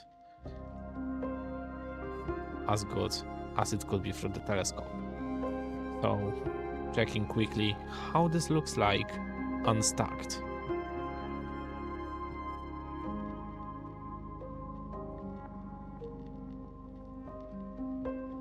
It is not bad.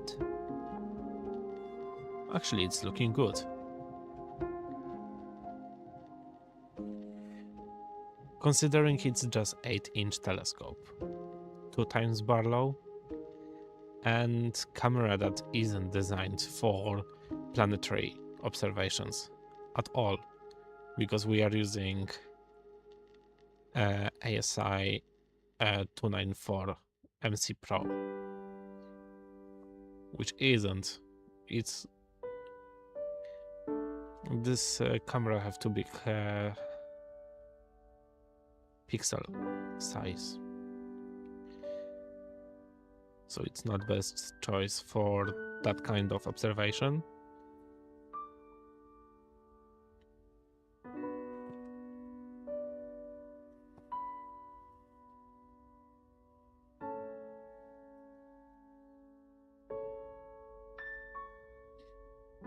I'm playing a little bit with focus, and now I can see that we get the better picture again.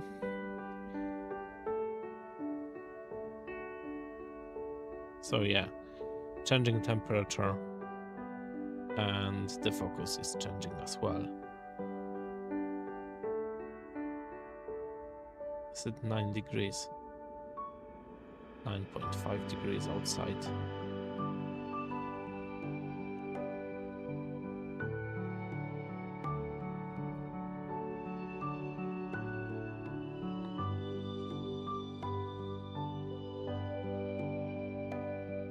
beautiful.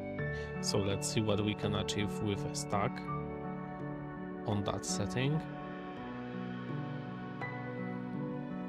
Let's restack it so we can look for a second one unstacked. And when we reach like a 15, oh yeah, it have no issues with stacking right now. So yeah, for sure the quality is much better right now. And let's see where we get. So my current setting for a stacking is 50 frames stacking.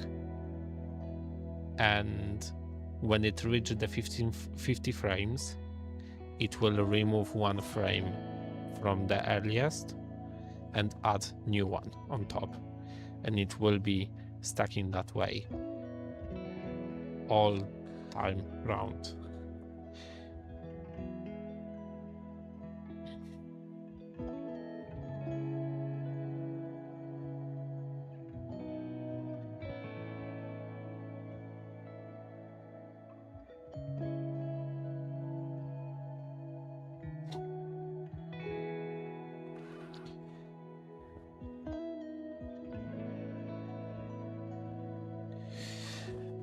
Lutek said, nope, today only watching streams, you and Matthew.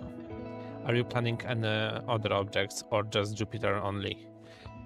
For now, I was thinking only about Jupiter.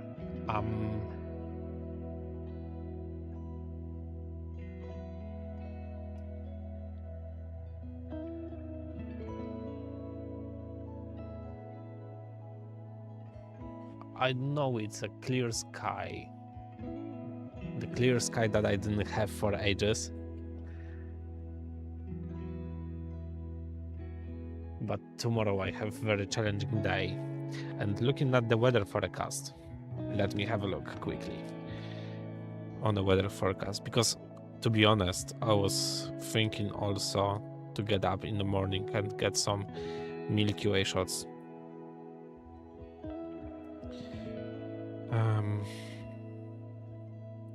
Not today, but tomorrow, to get that Milky Way shots. Looking right now, so tomorrow night, I've got a good weather. Another one on Thursday night, I've got a good weather. Oh, I supposed to have bad weather on Friday night, but actually it will be a good weather.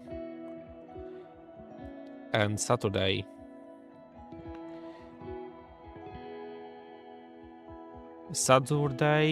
I've got still good weather, and I'm planning a short live stream on the Saturday from capturing the ISS passing in front of the moon. I was also planning some live streams during, well, tomorrow and Thursday. But those live streams that I was planning, it would be just a live stream of astrophotography. So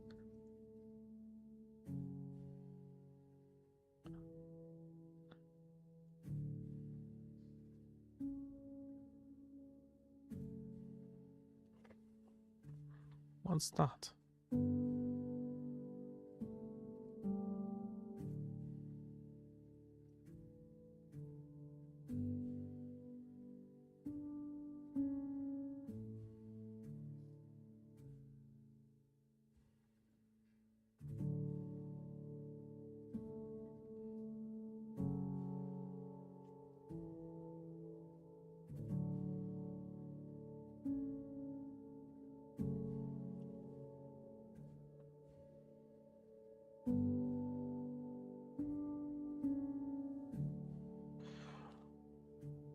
Okay.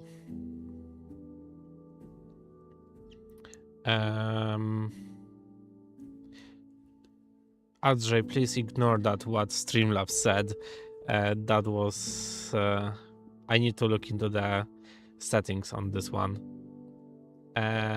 You can use those messages, and I don't have the tool to show your message right now, but I will read that out loud just to make sure, because that's nothing wrong with that message. I need to see the settings and understand why it happened.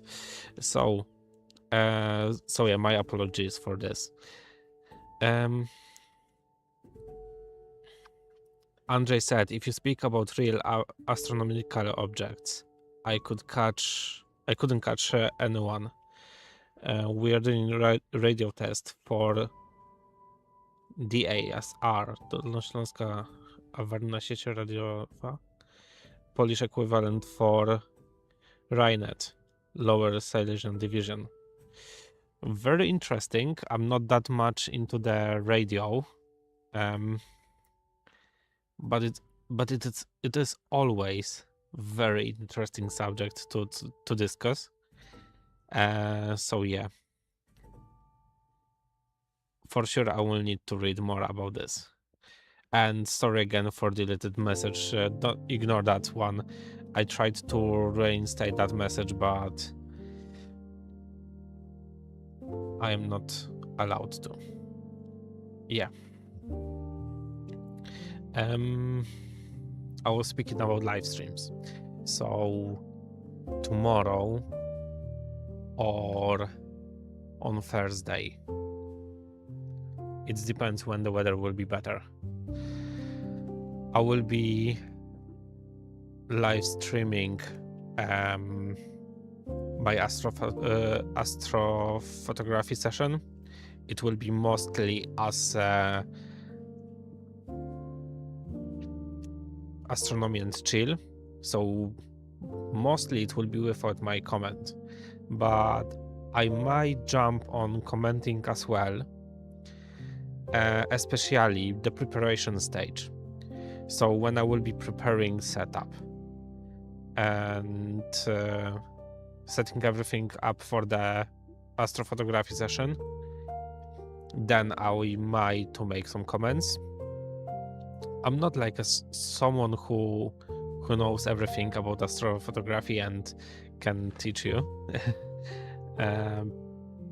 I did some astrophotography in past, but it was years ago and I just need to refresh everything to myself as well. Especially I'm using different devices right now, because right now I'm on a Windows laptop and previously I was using the StellarMate, which is pretty similar thing to what ACR is. So you connect everything, you set it up provisionally, and then everything probably it will do for you. At least it will guide you what you have to do. So yeah, it will be something new for me doing astrophotography with that laptop. And what target I've got in mind for my first object after years of not doing astrophotography through the telescope, it will be Bode's galaxy. So yeah, I will be trying this one tomorrow with Nina, tomorrow or day after. So I will be preparing everything today, but it's only because I've got good weather and I want to share that with you. I've got plans also for tomorrow and Thursday. As you know, I am doing shorts on this YouTube channel where I am presenting to you what you can expect in next couple days. Well, every week, weekly night sky tour. And Thursday and Friday will be a time for me to actually jump on it and prepare something for next week. So yeah.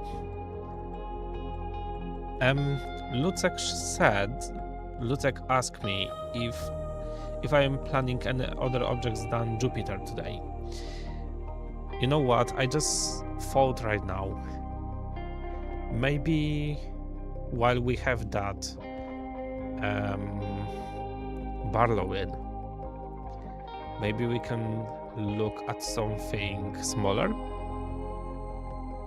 something in depth. So if you have any suggestion what we could see through 1800 millimeters telescope,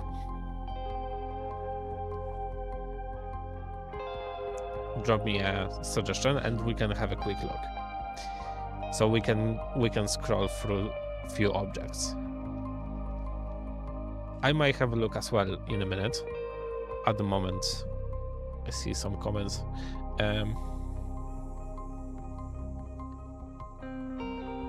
Andrzej said, anyway, I seen some Starlinks and ISS. I'm jealous because I completely forgot about ISS this morning, and oh god. I was setting up this telescope this afternoon. Sorry, not morning, afternoon. On the start of the live stream, I was preparing the telescope, which actually didn't want to listen to me today, and it's probably because I had some issues with the date in the laptop. I have no idea why, but it was reading plus 5 minutes. Well, for some reasons it was not aiming properly to the objects, and I couldn't start in time because my telescope was constantly directing everything into the earth, into the ground. So this wasn't something what I wanted to see. And before I set it up, I spent too much time on it and I lost my ISS pass. So, well, happens. Wojciech Chwira. Hi, nice view of Jupiter. Thank you very much. Glad you like it. This is actually stacked picture, but we can turn it off for some minutes. So we can see how this looks like without stacking. As we see, the air is a little bit wobbly. I might try again to focus a little bit more.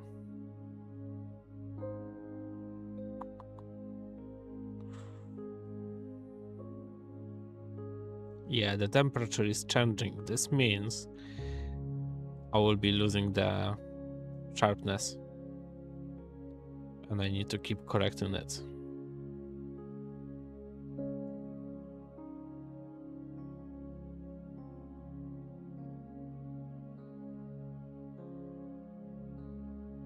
But I think I went too far right now with focusing, or not.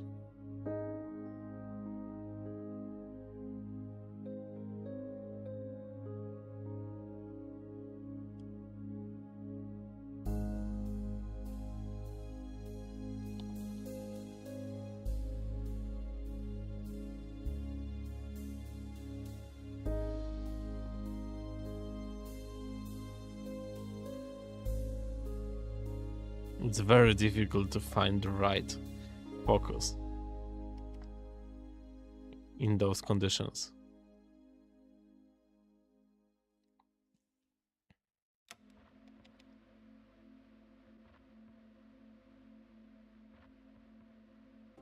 For sure, it's not the focus right now.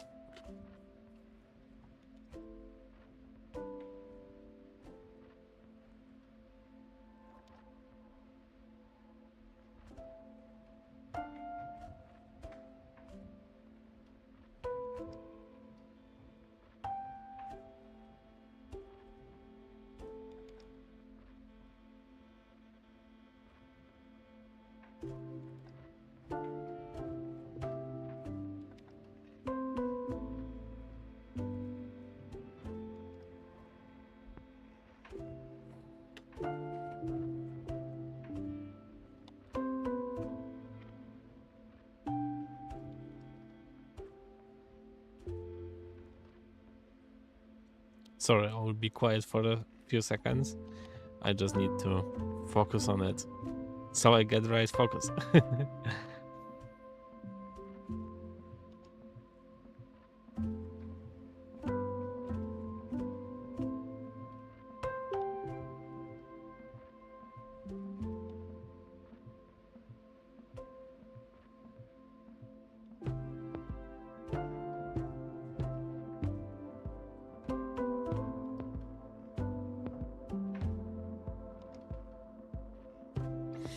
Or actually conditions are much worse right now, because it looks like I cannot get the same focus I had before.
Okay, I can see right now shadow of Io, and also I can see Callisto on the face.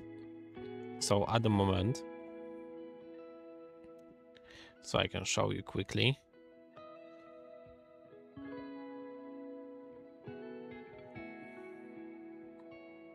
Here we have Io shadow, and here is Callisto at the moment.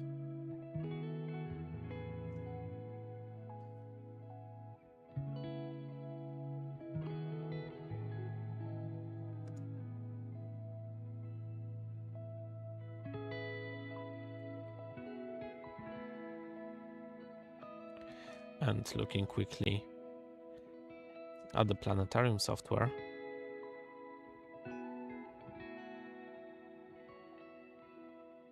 yeah, it's in exactly the same spots as I have shown. So yeah, it's looking correct.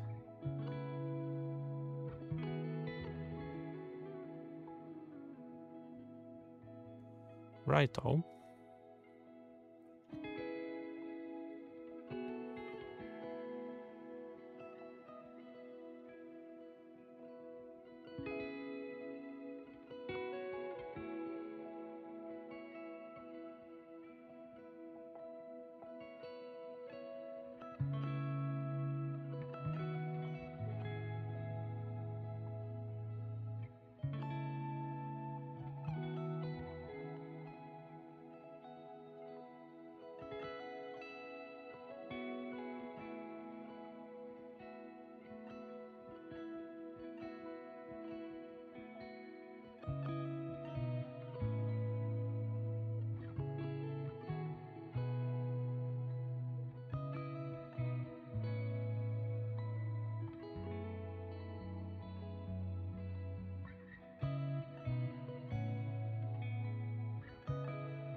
Okay, I think that's the time for stacking.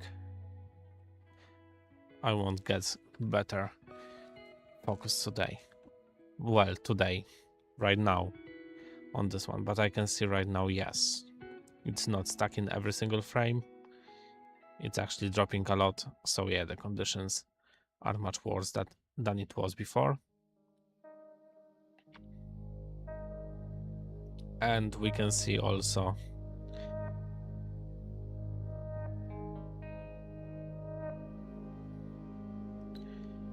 that the sharpen tool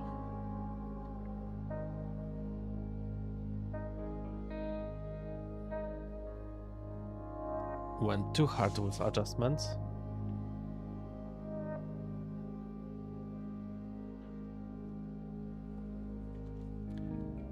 So we can clearly right now see IO mono. So let me get my pointer. We can still see IO in here, and we've got its shadow on a Jupiter surface right now, and Callisto.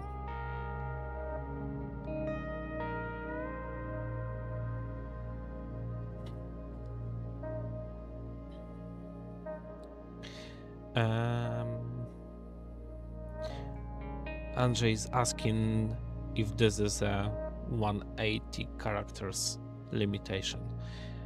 Let me check. I think I've got that open, so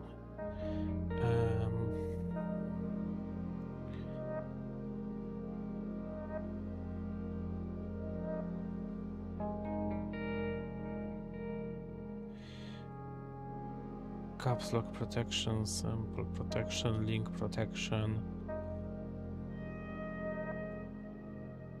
word protection.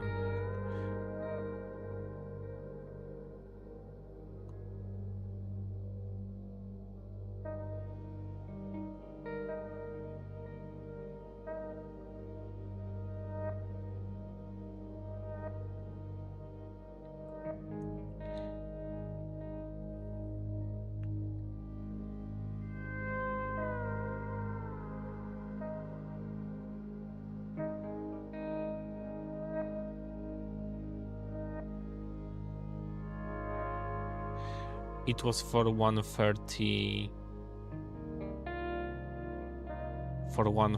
characters, but I have turned it off now.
NGC 2392.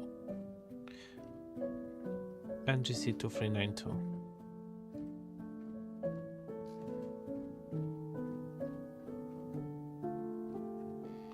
Let me check quickly in the Stellarium.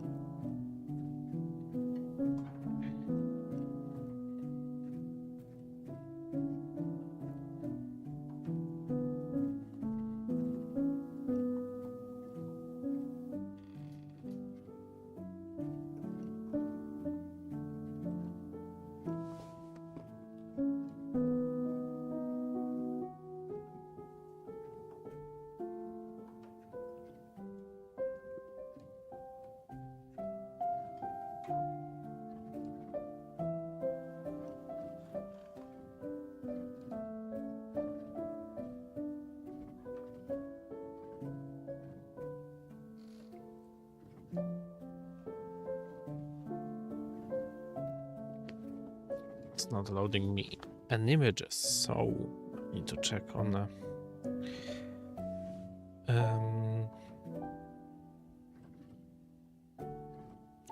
2392 Eskimo Nebula.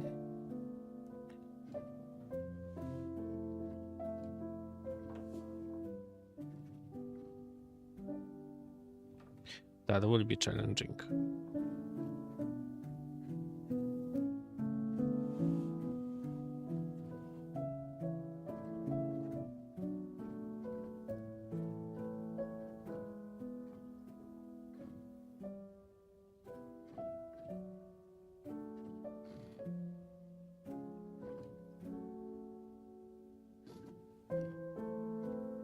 But we can try it.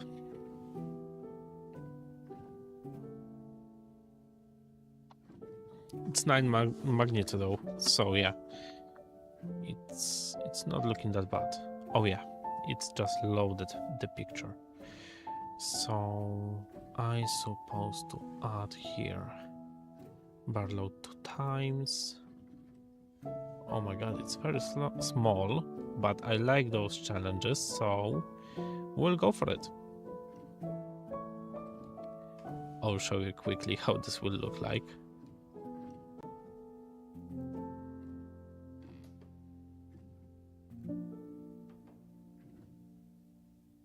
Well, it won't look like that, probably, because the frame will be like that.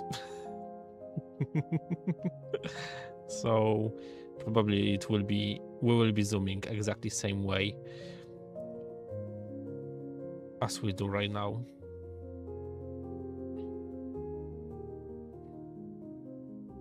So we will wait for IO shadow to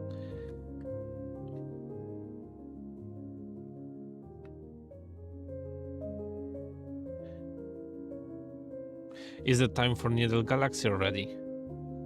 Lucek just said Needle Galaxy.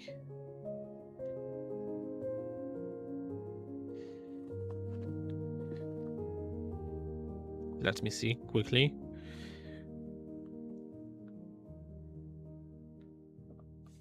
I will go for the challenge with Eskimo, and then maybe we'll go for the Needle Galaxy.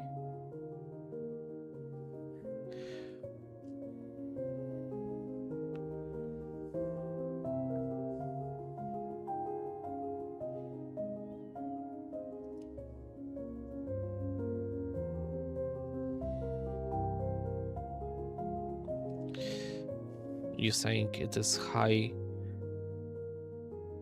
above the horizon. It's 40 degrees, Coma Bernica. Just need to check. Yeah. You might not know, but I've got pretty high fence, and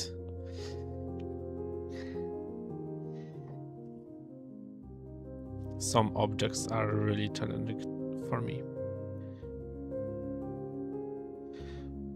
Okay, we've got I'm sorry, we've got probably the last few seconds with the shadow.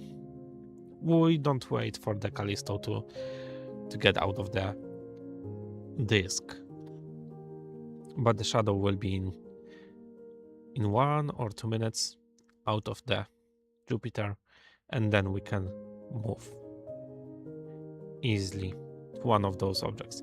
I think we'll go for Eskimo first.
What happened to those colors?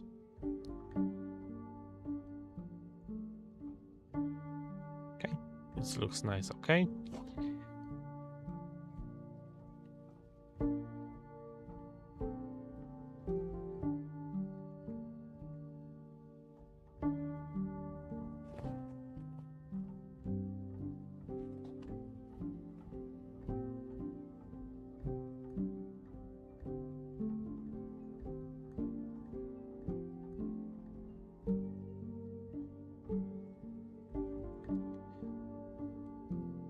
I want to do something crazy.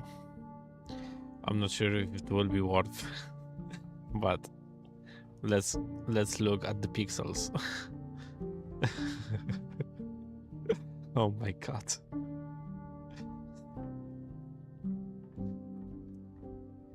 So you can see right now how much I am zooming that picture, and I'm just doing that so we can look at the shadow disappearing.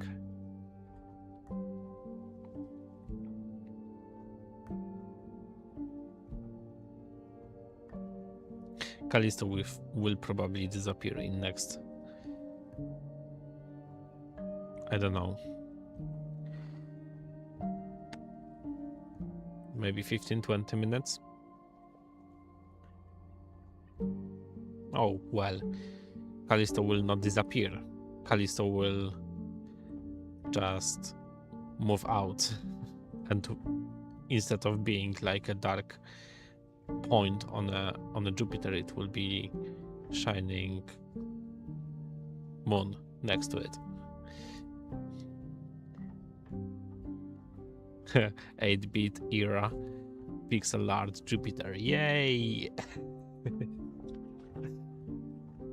To be honest, I was thinking about the same vibe.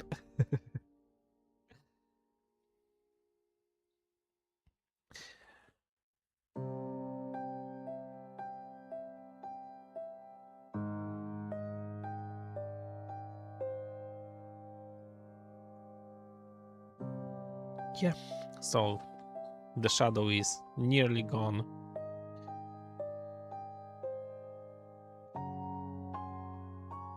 Not sure what's going on with those colors.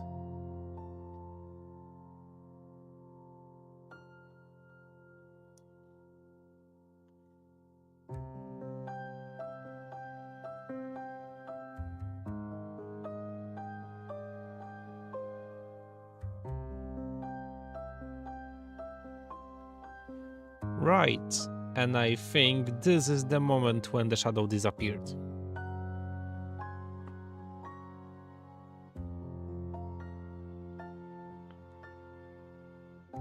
Cool. Are we ready to move to Eskimo right now? For those that join us a little bit late today, this is what we are cropping from. Oh my god. It's very small.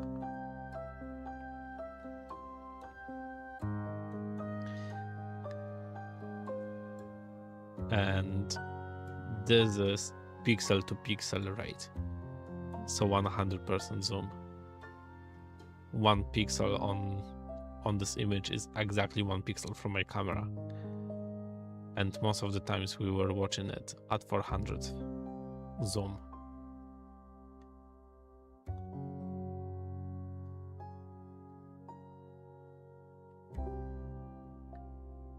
Right. Moving to Eskimos right now. Let's do that way.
Right, so telescope apparently arrived to the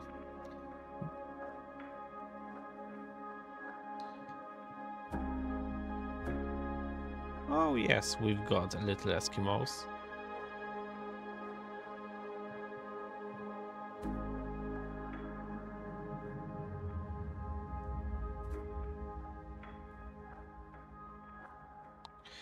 The image is jumping a little bit. Actually, something happened to...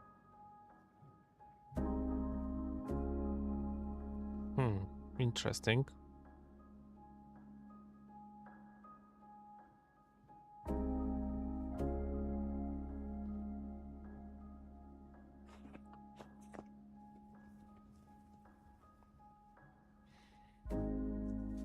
Let's hope it's not my camera broken.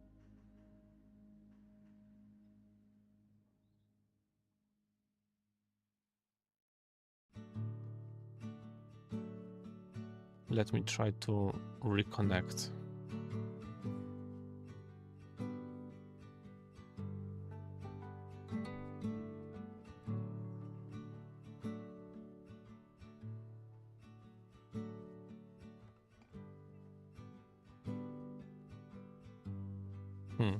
Interesting. Let me go and check it.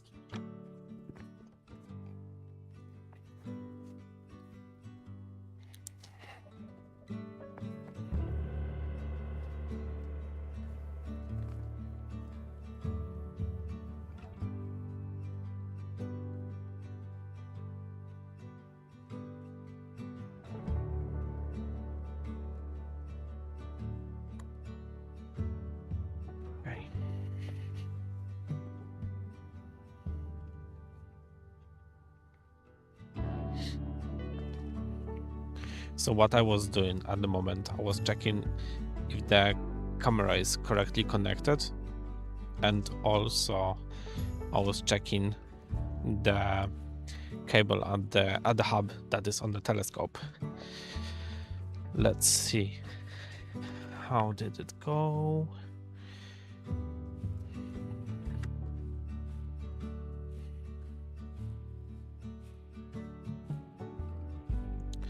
Oh my god.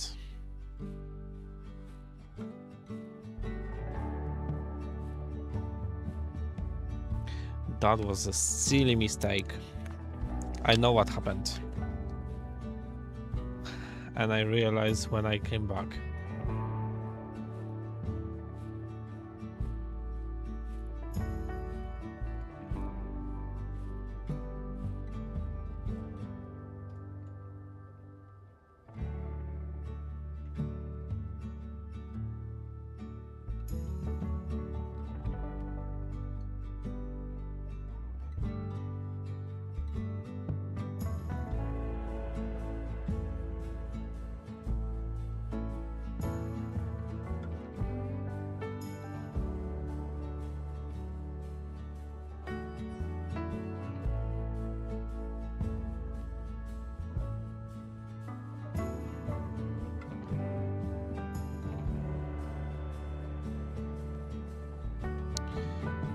Okay. I think I need to restart.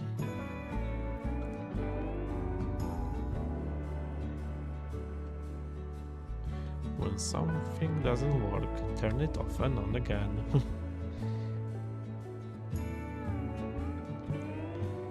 Oh, looking at the comments, Jersey said, I have to say goodbye. I'm getting up early in the morning. Have a great observation session, Darek. Thanks for the live stream. Thank you for coming, Jersey. And yeah, let's hope you won't be too tired tomorrow at work.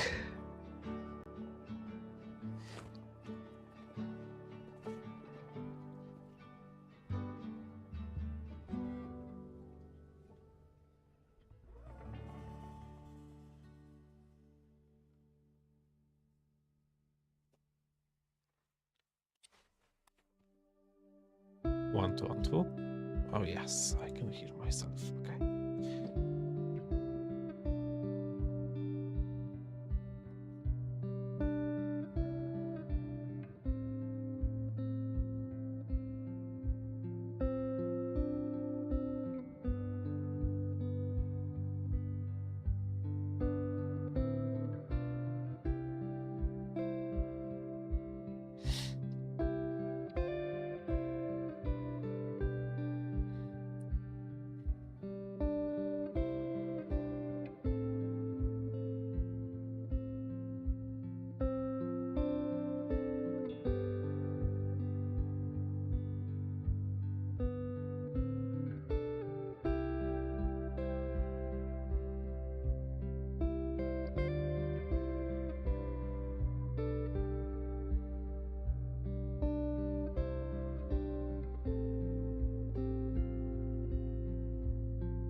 It's very interesting what happened. And I'm not sure why this happened.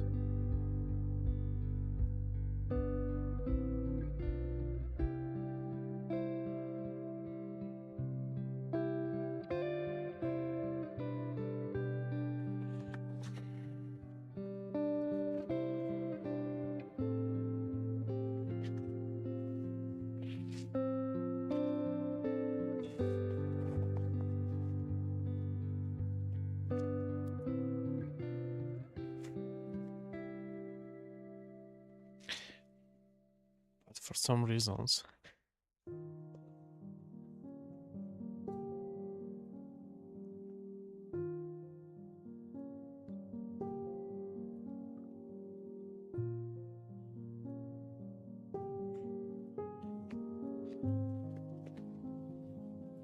is it connected properly? Yes, it is.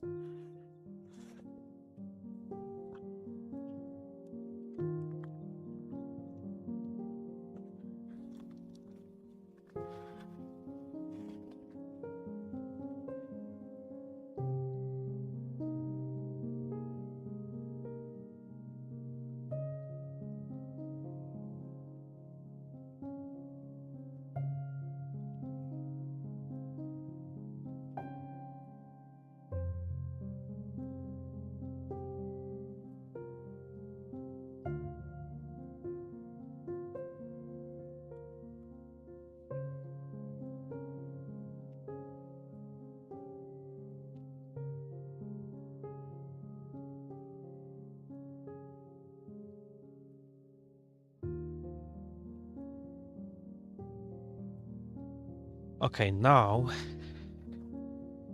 it's spinning. So I believe the camera will be up right now and running. Let's hope. Keep fingers crossed, guys. So while we are waiting, let's make the attendance check. Let's make a noise in the comments.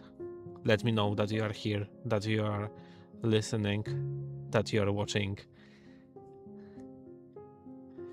Share your emotions.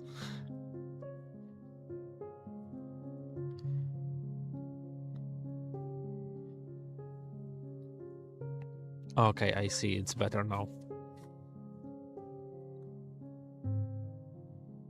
Yay. When something doesn't work, turn it off and on again.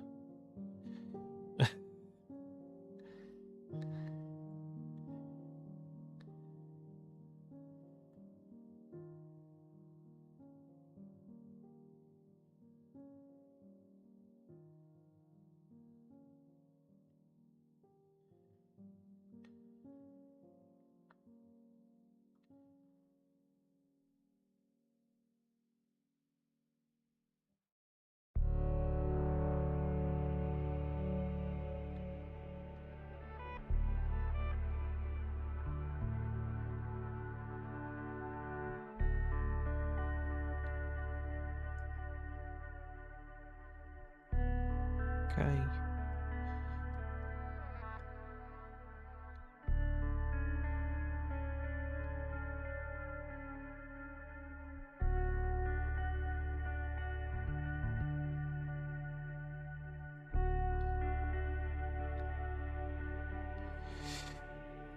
Yes, now it works.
So I don't have guiding today.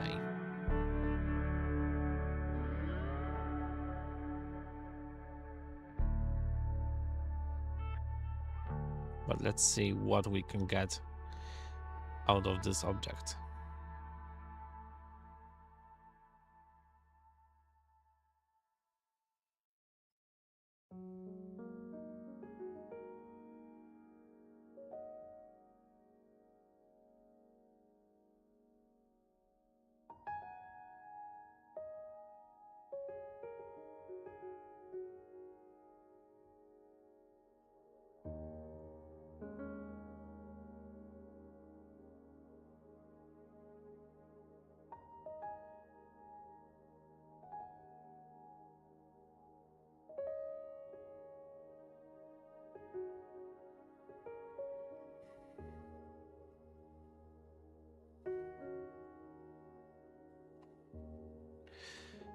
Okay, here we go.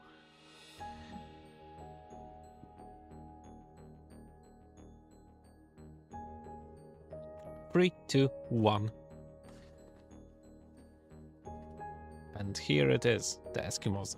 I'm very sorry, but I have to go to sleep. Wish you dark sky and good night. Thank you, Locek. And I'm really sorry that we didn't get to that nebula on time before you go. But I will message you later on, and I can send you the results of the Needle Nebula. We'll go for it, and that will be our last object for today. We'll do a quick comparison with the Barlow. How this nebula will see how this go. And Wojciech, let me know what do you think about this Eskimos. Let's change the title.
It's not too bad, to be honest.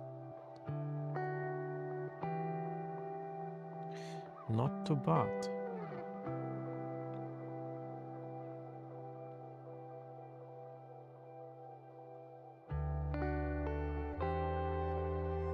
The tracking isn't perfect, I can see on the stars.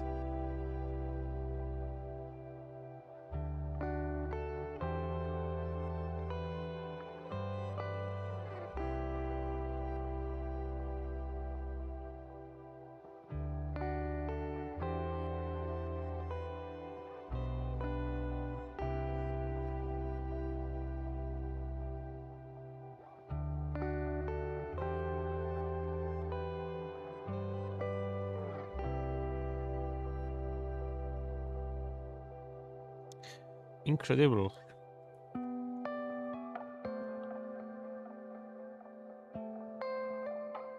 I was always thinking that this object is out of my range.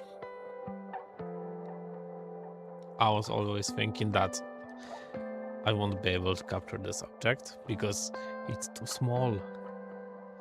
It's so tiny. And look at this. We have so much details of it.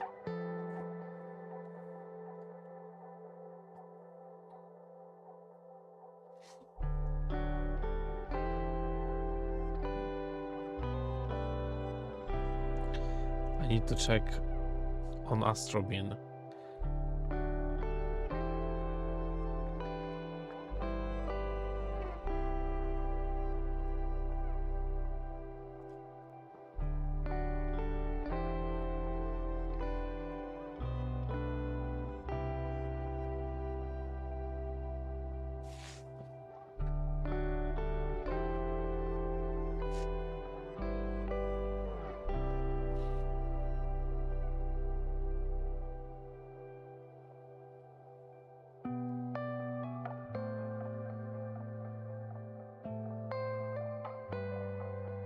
I'm not sure if I can share this on my live stream, so I'm not going to present that now, but in case next time I will be watching it again on live stream,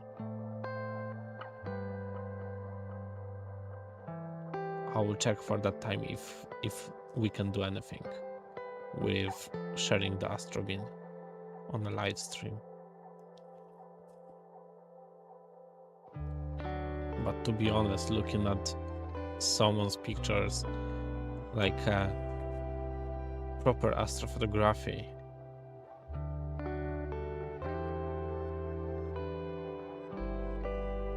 seven hours of exposure, RGB with proper camera for that object, proper filters.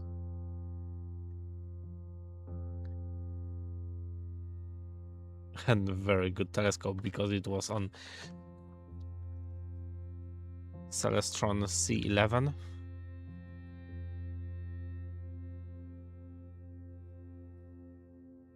But well, looking at the Astrobeam, that's not bad result what I've got here. It's not bad at all.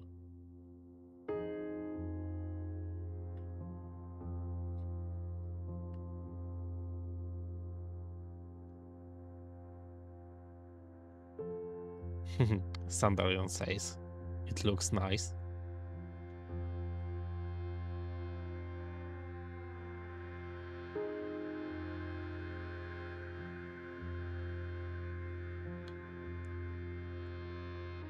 Yeah, I'm impressed.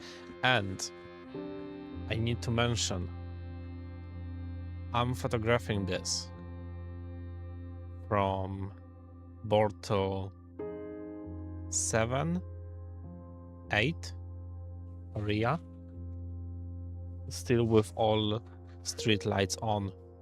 So the light pollution is very bad here, and only filter I have on at this moment, it's IR UV cut. I don't have another filter on at the moment because I've got my filter thrower taken off. But well, even with that light pollution and no filters, because that filter I have, it's just filter to show you the pretty the same view as you would see with your eyes. Well, the colors that you can see with your eyes, the camera is seeing right now because I've got that filter on. So it's not seeing anything extra as it can. So I'm very impressed.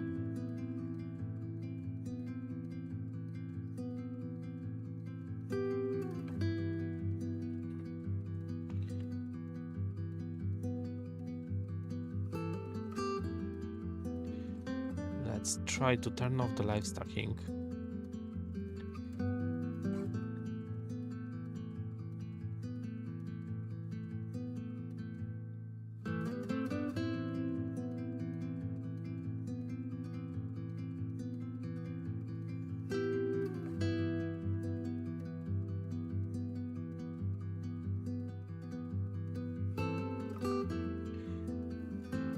And maybe try to get the focus a little bit better.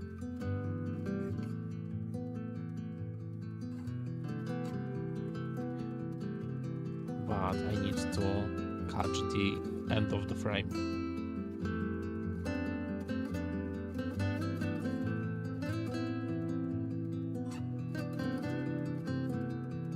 So let's see if there's any improvement on this frame. 3, 2, 1. Let's try again. 3, 2, 1.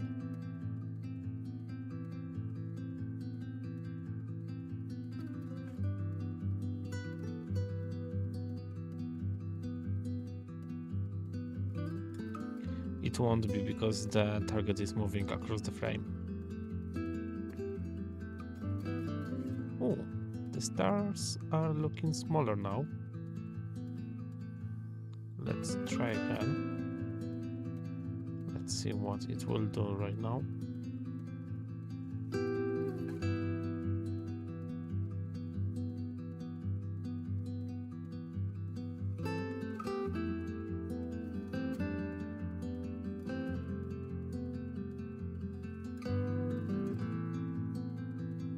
Okay, we might get better.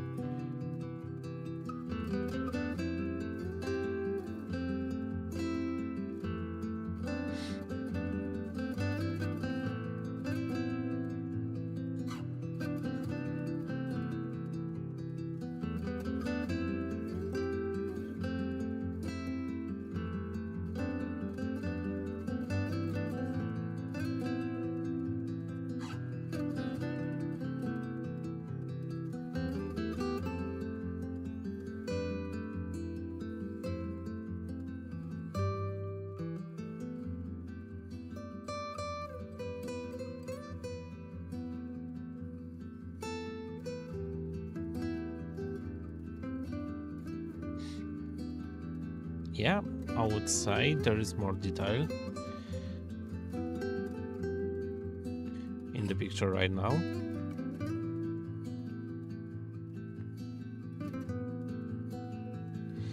Good night, Derek, and all of you. I'm off to sleep. Good night, Tomek. Thank you for being here with me today, and I hope you have enjoyed this.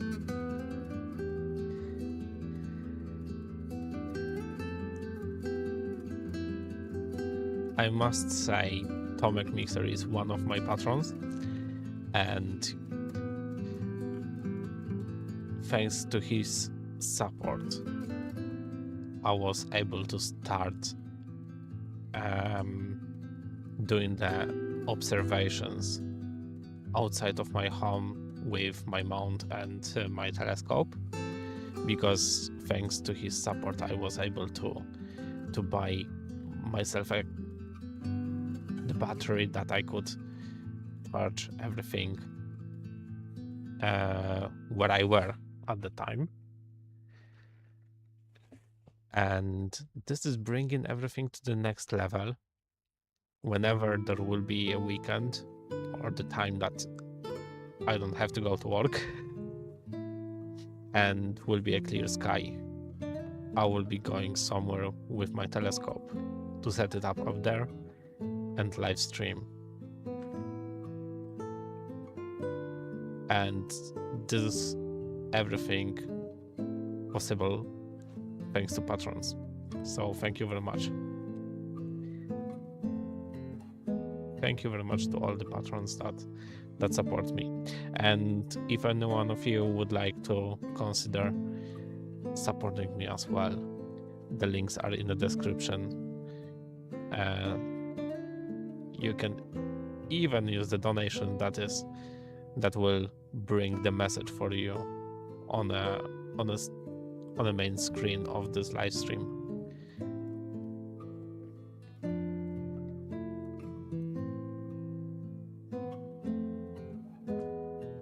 Right. It's 1:45 midnight, and I will need to get myself back to the bed very soon. So I think we are happy now with the Eskimo. It's not looking bad, it's looking very good, to be honest. I didn't expect that good results.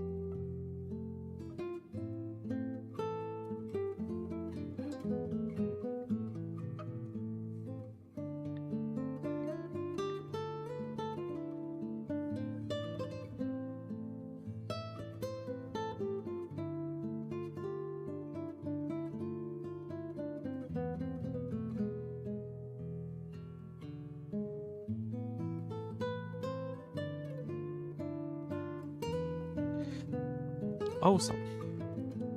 So I am. Oh, well, this changed.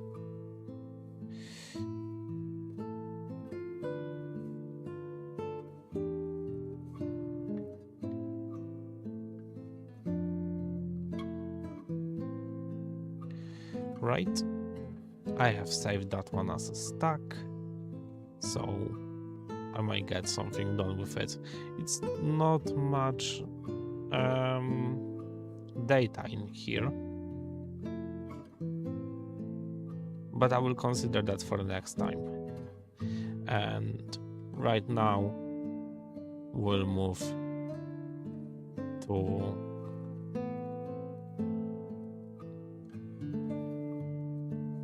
needle.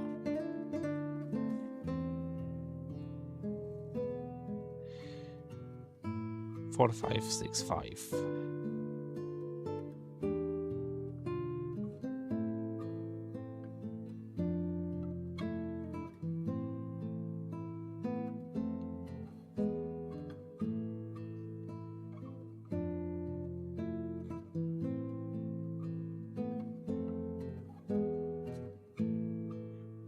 That's amazing.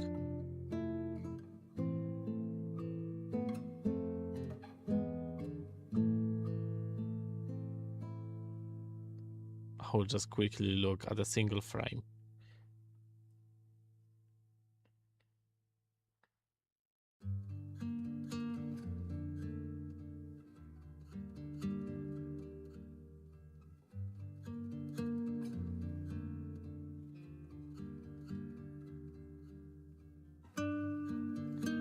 Incredible. So thank you, Wojciech, for bringing that object. I really liked it, and yeah, we'll return to that object later on when we have a little bit more time. Maybe it will be this week.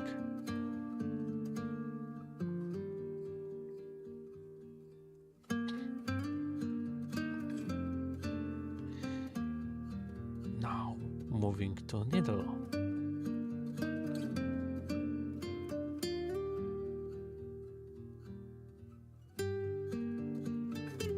I think that will be flip as well.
Here it is.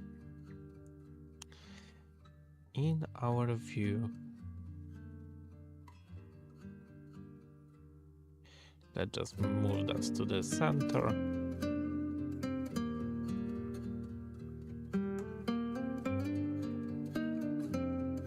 It's not looking bad at all. It's actually looking pretty good.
Yeah, needle will be still deep in the light pollution.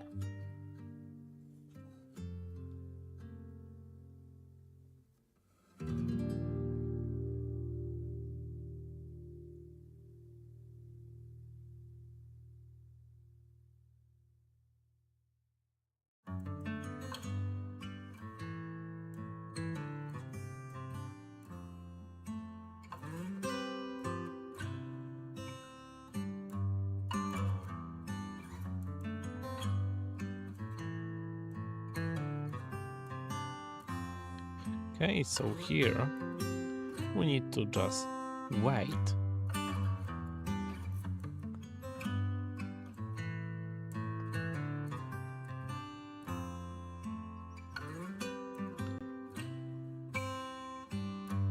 For the galaxy.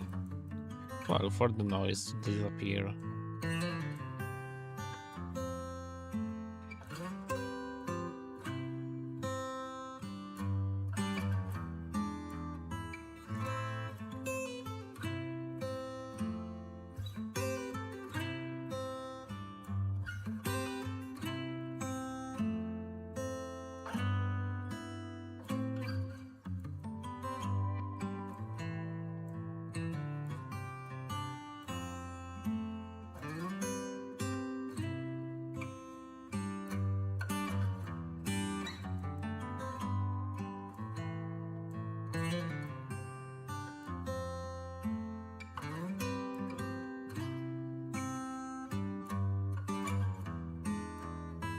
It's not looking bad.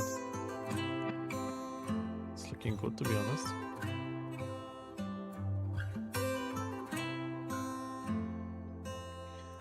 Oh.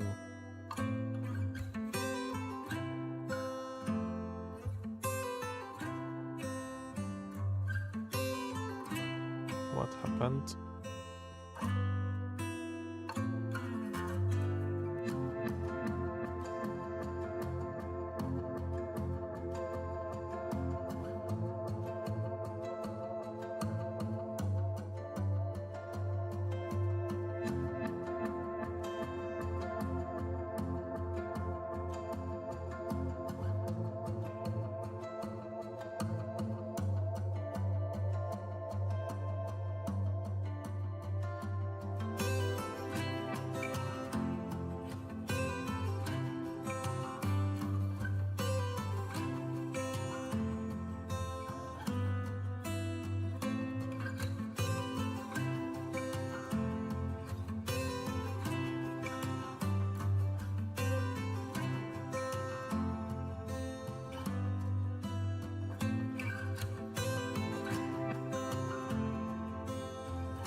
So apparently it couldn't stuck for some reasons.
for some reasons it doesn't want to stack. So let's change it to that way.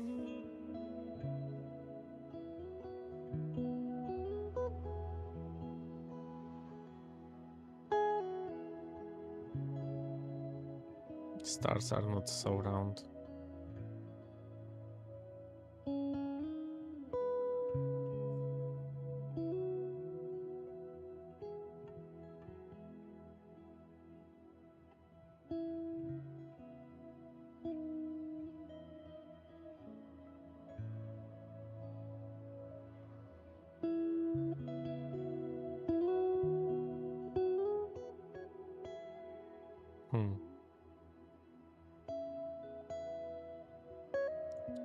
Okay. Needle is an object that I won't be able to stack because it's not finding enough stars to stack it. Let's maybe try this way.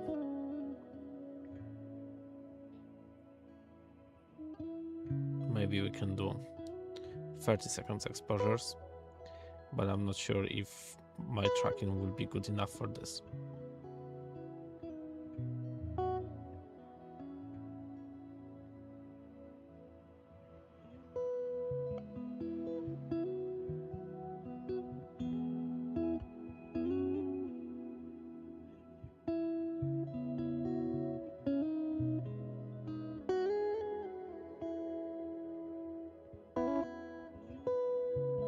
Yeah, currently it's not bad.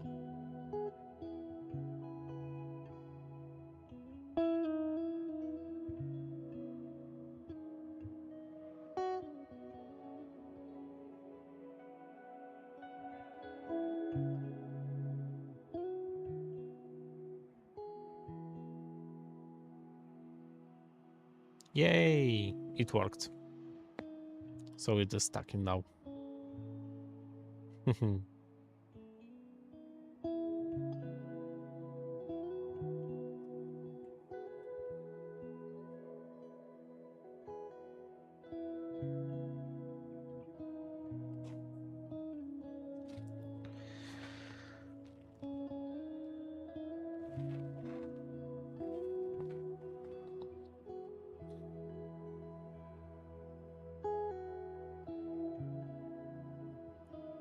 So we will stack like 10 frames. But yeah, the tracking isn't the best. I can see the star movements.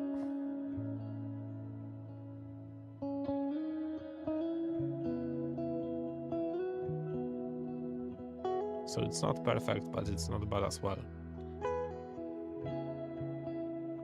Let's try again to adjust the histogram. And again, calculate the colors.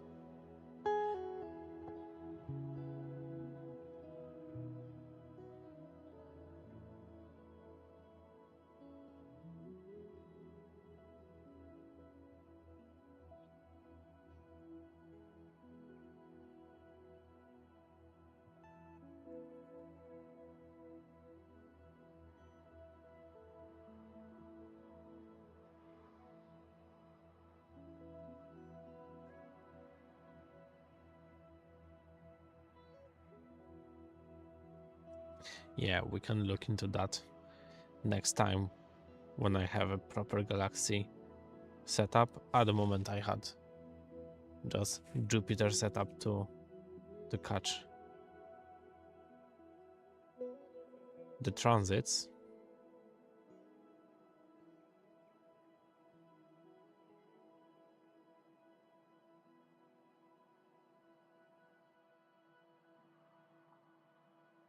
Right.